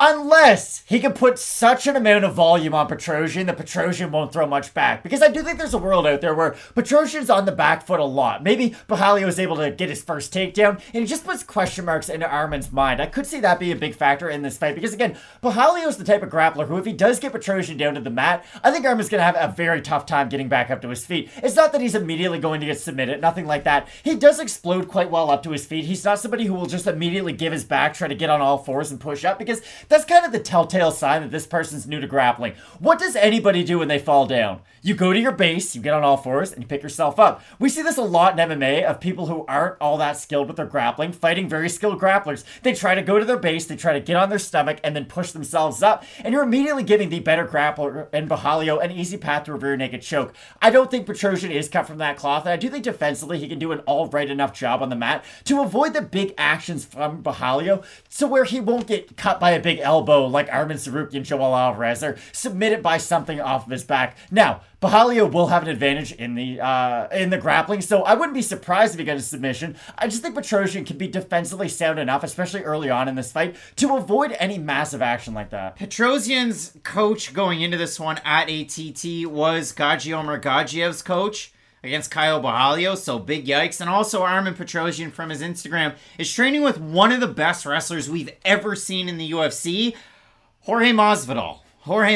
So big yikes, but again, he's at ATT. He's working out with Muhammad Makayev, Sidney Outlaw, Marcus Perez. Like, none of these things are good. Any of these things I've just said. Matt, as long as Mike Brown's there. The guys in the picture, it's not Mike Brown. If you're at ATT, though, you're going to get a great level of competition to be training with at all times. That's the one that we're going with. Matt, we have a look at the odds for this fight. Caio Borralho open to -300 favorite, -180 right now. For Armenius Tresean, open a +250, +150 right now. We have a look at the Tapology votes. Surprise to us as they are to you, Matt. I'm going to say over under. I think it's going to be close. I'm going to say 62.5% Borralho. I think he was more impressive in his debut, so yeah. Oh my. 637 total votes, 81% Borralho, 65% by decision, 19% by submission, 11% by knockout. For the 19% that have Tresean, 59% decision, 28% by knockout.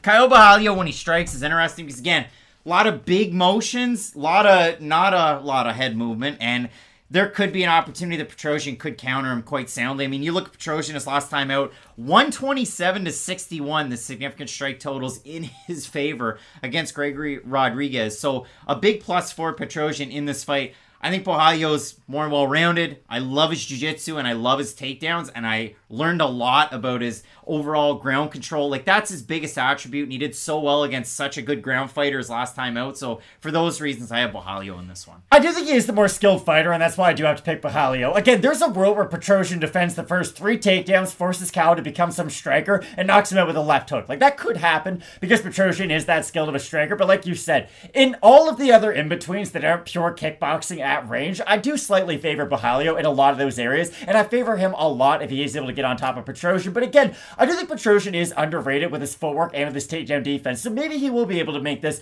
purely a kickboxing fight, which of course he would thrive under those rule sets. But I do have Borralho in this fight. And like you said, it is a weird middleweight co-main event, but I'm still really excited for this fight. Both of us going with Brazil's Caio, the natural Borralho, to get the win. Let us know down below in the comment section if you know who either of these two guys are and who you have in the pick for this fight. We have a big time main event coming up between Rafael dos Anjos and Rafael Fiziev in the main event, so you're not going to want to miss it. Keep it locked in with Fight Night Picks. We always say, let's get into it. Coming up this weekend, it's the fight on the poster. We have the former UFC lightweight champion Rafael dos Anjos taking on Ataman Rafael Fiziev in a battle of the Rafael name supremacy. And this is a fight that was originally scheduled back in February of this year. It was supposed to be a 5-round main event of a fight night like it is this weekend. And then they rescheduled that fight. They decided a better choice was Johnny Walker and Jamal Hill. So they put this exact fight on the UFC 272 card to be a 5-round co-main event. Everybody was excited. Fiziev couldn't make the walk. So that's going to happen. Rafael dos Anjos on short notice got a catchweight fight at 160 against Renato Moicano. And in that fight, except for the 5th round, Rafael dos Anjos beat the bejesus out of Renato Moicano, and there were points in that fight where it probably could have been stopped. Only one knockdown, but man, Dos Anjos looked really good after a long period away from the fight against Paul Felder to the fight against Moicano. You know that Wesley Snipes meme where he's got like the pistol and he's crying? That's what it felt like RDA versus Moicano was by the end of it. And I know a lot of people, I can already hear you guys typing away in the comments section. Moicano looked good in the 5th round though. He brought it back a bit. RDA didn't want to seriously hurt him, and I truly do believe that when RDA says it. Like, he had beaten Moicano, and this is hyperbole, but it is the truth, because this is the Hurt Business. You play basketball, you don't play MMA. He beat him within an inch of his life. Like, that was a life-changing type of a beating that reminded me of when Eliseo Zaleski dos Santos fought Benoit Saint Denis. Like, it was a one-sided fight where one guy's slinging the hammer, and the other guy's the nail. But the great thing for RDA is, that really got the bad taste of the Paul Felder performance out of our mouths, because I think just going off the Paul Felder performance going into this fight, Fiziev would be what, like a minus 400 maybe, minus 450? I would expect him to be a much heavier favorite than he is already, because Fiziev fights in a very similar manner to like a younger, more in his prime Paul Felder. He might not go for as many takedowns, but it's very traditional Muay Thai set, it's very traditional kicks, and they get a lot of their success done at the exact same range. The difference is that Paul Felder will almost take half a step more in so he can initiate some of his elbows, whereas Fiziev's much more comfortable at his own boxing range because he has such great trunk movement. That has to be said. Like, that meme that everyone likes of, like, avoiding my girl's BS, and then it's just, like, Fiziev doing the hip thing out of people's kicks. Like, Fiziev does have phenomenal trunk movement when it comes to defending kicks from his opponents. And that's going to be really important against RDA, who has extremely underrated Muay Thai. I think that's fair to say. He's someone who really does well with his own leg kick. He likes going to the body with that kick. The only thing about RDA and his whole kicking repertoire is that he does have to load up for them. I always go back to the Anthony Pettis matchup he had where Joe Rogan is as big of a fan of Anthony Pettis at UFC 185 as anyone can be of any fighter. And he'll land one kick to the body of RDA, and Joe Rogan's like, oh my goodness, look at the speed.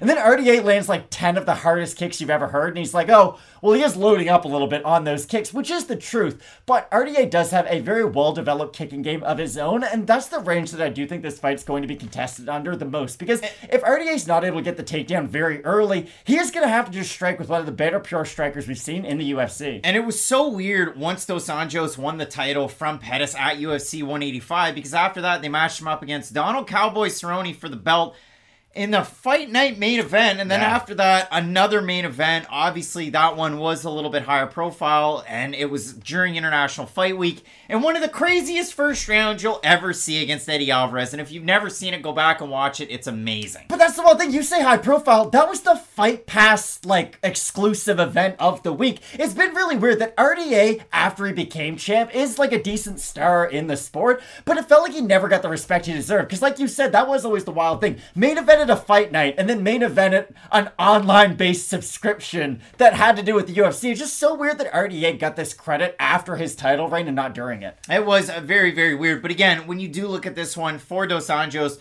much more willing to initiate the grappling exchanges, and you pick out some of the wins. I mean, the Robbie Lawler win is a pretty darn good example. You look at the Neil Magny win where he's able to finish it on the mat, and that was kind of crazy. You look at it for Fiziev, traditionally great takedown defense, and obviously with kickboxers, you want to go for that. Muay Thai fighters, you want to go for that. But for Fiziev, seems to be like the basis for his training in MMA is just defending those takedowns and not necessarily working his own. And obviously in his last fight, he really did do the same thing that Dos Anjos was able to do in his last fight. For Fiziev, the Bobby Green fight, the last round left a bad taste in everybody's mouth. And if you look at it for Fiziev, his last 4 fights have all been bonus worthy. He beats Mark Jacasey, that's a fight of the night. He beats Moicano, performance bonus. He has a fight of the night against Bobby Green and a performance bonus against Brad Riddell. But he finishes that fight in the 3rd round, and he kept his composure and his pace, and he wasn't huffing and puffing into the later stages of that fight, getting the finish. So a great win for Fiziev to really prop himself up.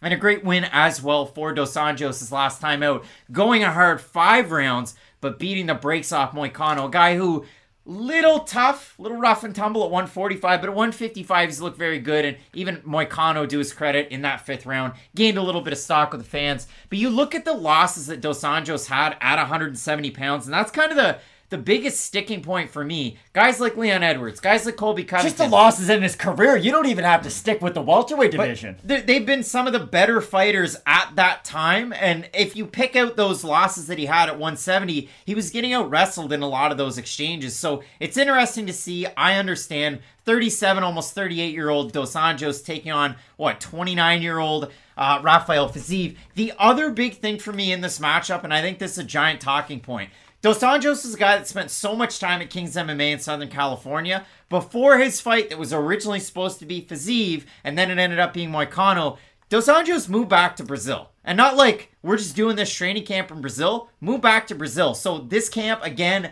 at Novo União. The last camp was at Novo União. Things worked out great with Dede Pederneiras, so good for Dos Anjos. But when you look at it for Fiziev, when he was getting ready for Dos Anjos and when there were those issues of traveling and this and that, and Fiziev couldn't take the fight, he was back at Tiger Muay Thai. He did the little switch up at Sanford MMA for a couple of fights. He went to Tiger Muay Thai, fought Brad Riddell, and then he went to Tiger Muay Thai to get ready for Dos Anjos. For this fight, looks like it's been primarily at Sanford MMA again, so interesting to see how Nick Lentz and crew kind of work in the grappling, but an amazing fight. RDA has jumped around gyms before. Like, there was times where he didn't even train at King's, he was training at Ruka instead. Like, RDA at a new gym is not a new thing whatsoever. Like, him and Cordero had a falling out and then rekindled. So, him switching gyms to me has never been a big deal, especially at 37. I just think it's a net positive going to Novo União. That's what I'm just saying. At 37 years of age, he is so experienced that him at a gym or him at a new gym is probably just a good thing so we can pick up new things from the different training partners. Because a guy like RDA, if he spends the years at the exact same place, he's probably going to be better than the guys he's better than and worse than the guys who he's worse than. I do like the fact that he has been switching it around at this stage of his career just so he doesn't become stale with any singular gym. I think that's a really smart move for him at this stage of his career. This fight, though, is really weird because both fighters have 2 distinctly different stages to them. A fresh RDA versus a fresh Fiziev and a tired RDA versus a tired Fiziev. Tired RDA beats the brakes off tired Fiziev. That is And this Fiziev's never been in a 5-round fight in MMA either. And that should be said. RDA barely knew that fights were 3 rounds. Like, he just always assumes, 25 minutes, that's all I'm doing. If Fiziev does get tired like he did, just even traditionally, like against Brad Riddell, there were some periods throughout that fight where he almost just kind of takes a break just so he can manage himself a little bit better, which shows that he is learning as he progresses through his career, which is a really important thing.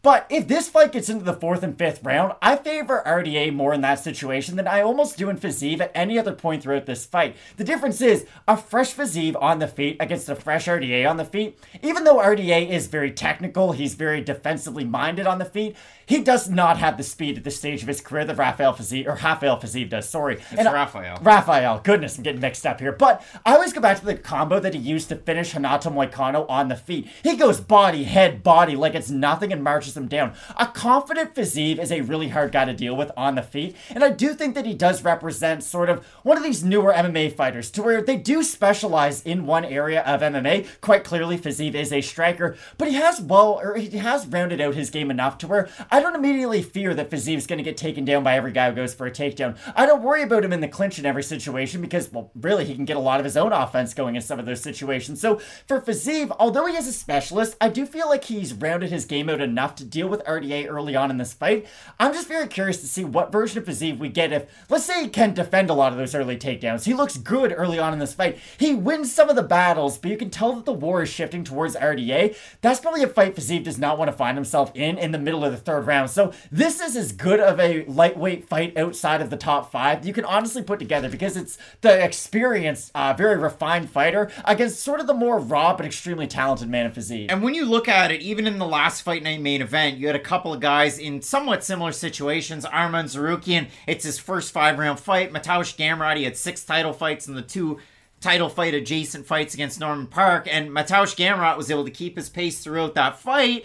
Maybe that's something that you keep in the back of your mind when you do look at this matchup. So, great opportunity for both guys, and it should be noted in the original prediction video, without the Moicano fight for RDA and Fiziev, both of us had Fiziev to get the win. The odds in this fight, RDA open plus 170, still roughly there. Fiziev somewhere in and around a minus 200 favorite. We have a look at the Tapology votes, but Matt, we would...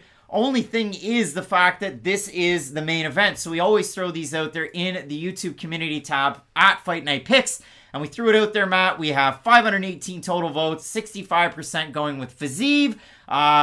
We've got the first comment here. I think the experience, well-rounded skill set of RDA could get the job done, but you can't count out Fiziev. That dude is an animal. If it was 3 rounds, I'd leave toward Fiziev, but 5 rounds might be more in RDA's favor. Bill is saying all depends on how RDA approaches this fight. If he comes into grapple, he'll probably get the submission by wearing Fiziev out, but if he stands for any length of time with Fiziev, he's going to get put out on a highlight reel. And I'll go with Jake M saying RDA looked damn good his last fight. Could go either way, but the odds for RDA are nice. Matt, I agree with a lot of what the fans are saying over there, pretty much kind of echoing the video. But yeah, I mean, RDA looked great his last time out. Can he replicate some of those performances? Because when you consider it, I mean, his fight against Paul Felder off the couch. RDA wasn't getting ready for Felder. Before that, a loss to Michael Chiesa, got out-grappled at 170, got out-grappled by Leon Edwards, and before that, a submission win over Kevin Lee. That Leon Edwards fight was hard to watch, and so was the Kamaru Usman one for RDA. I'm just being completely honest. Oh, yeah. Usman just ragdolled him. It was insane.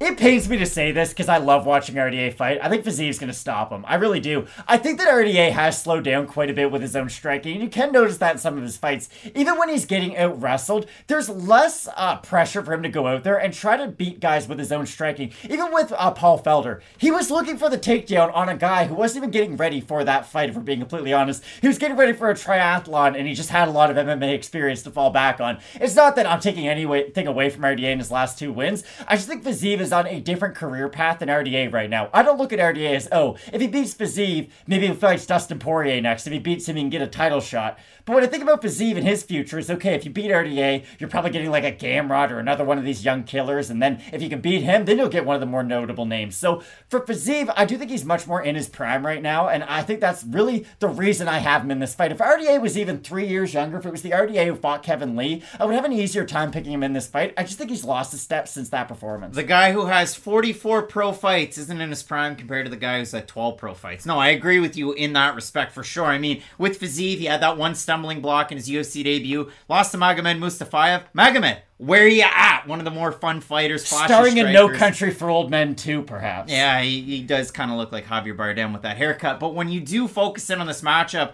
I didn't think Dos Anjos looked a step slow at all in his last fight. I thought... I did a little bit. He looked a day late and $1 short against Paul Felder, and it was a close fight. Everybody thought RDA won except for one of the judges, which was a little weird. And even Felder kind of conceded the fact that, yeah, RDA did win that one. But when you focus on 5-round atmosphere, you focus on the fact that cardio was there for RDA, the striking was there. Do I think he's going to strike with Fiziev? No, but I think he's going to try and wear at those energy systems, work in his own wrestling. And when Dos Anjos takes on guys that are lesser wrestlers than he is, and that's not to say that Fiziev isn't, it's just 2 different systems. The takedown defense of Fiziev is great. RDA is going to be that guy that's really going to test that, and I know that RDA's energy, even close to 38 years old, is still there. So again, we both had Fiziev the first time. I was swayed by the Felder fight and the inactivity from Dos Anjos, but I'm going with Dos Anjos now. I think at, a plus 170, why not go for a shot at the underdog when he has those intangibles, the championship experience, so much 5-round experience.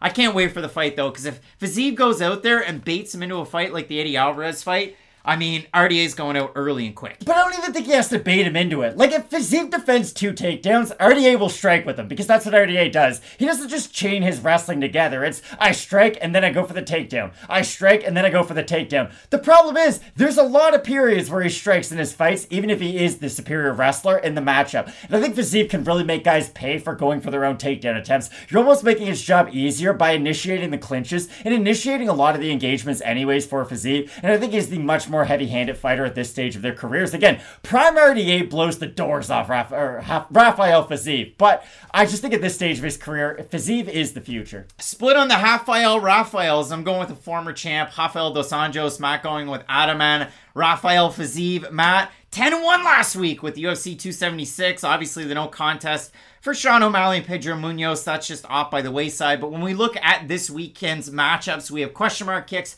2 hours before the prelims. It's here on the channel. Then you move forward. Brian Ortega's got another main event after that. That's pretty exciting stuff. The next big-time UFC pay-per-view card is another big one. So the summer continues to roll with Fight Night Picks. If you're not already checking it out, we're on Apple Podcasts and Spotify for the audio version. Every week people go, geez, it'd be great if you had a podcast, and it's been out there for a lengthy amount of time. So go over there, rate and review, toss a like, because that really does help out the videos and help grow the channel. We certainly appreciate all of your feedback and all of the comments down in the comment section. Try our best to get to those. So listen, enjoy the fights coming up this week. Keep it locked in with Fight Night Picks, and as we always say, let's get into it.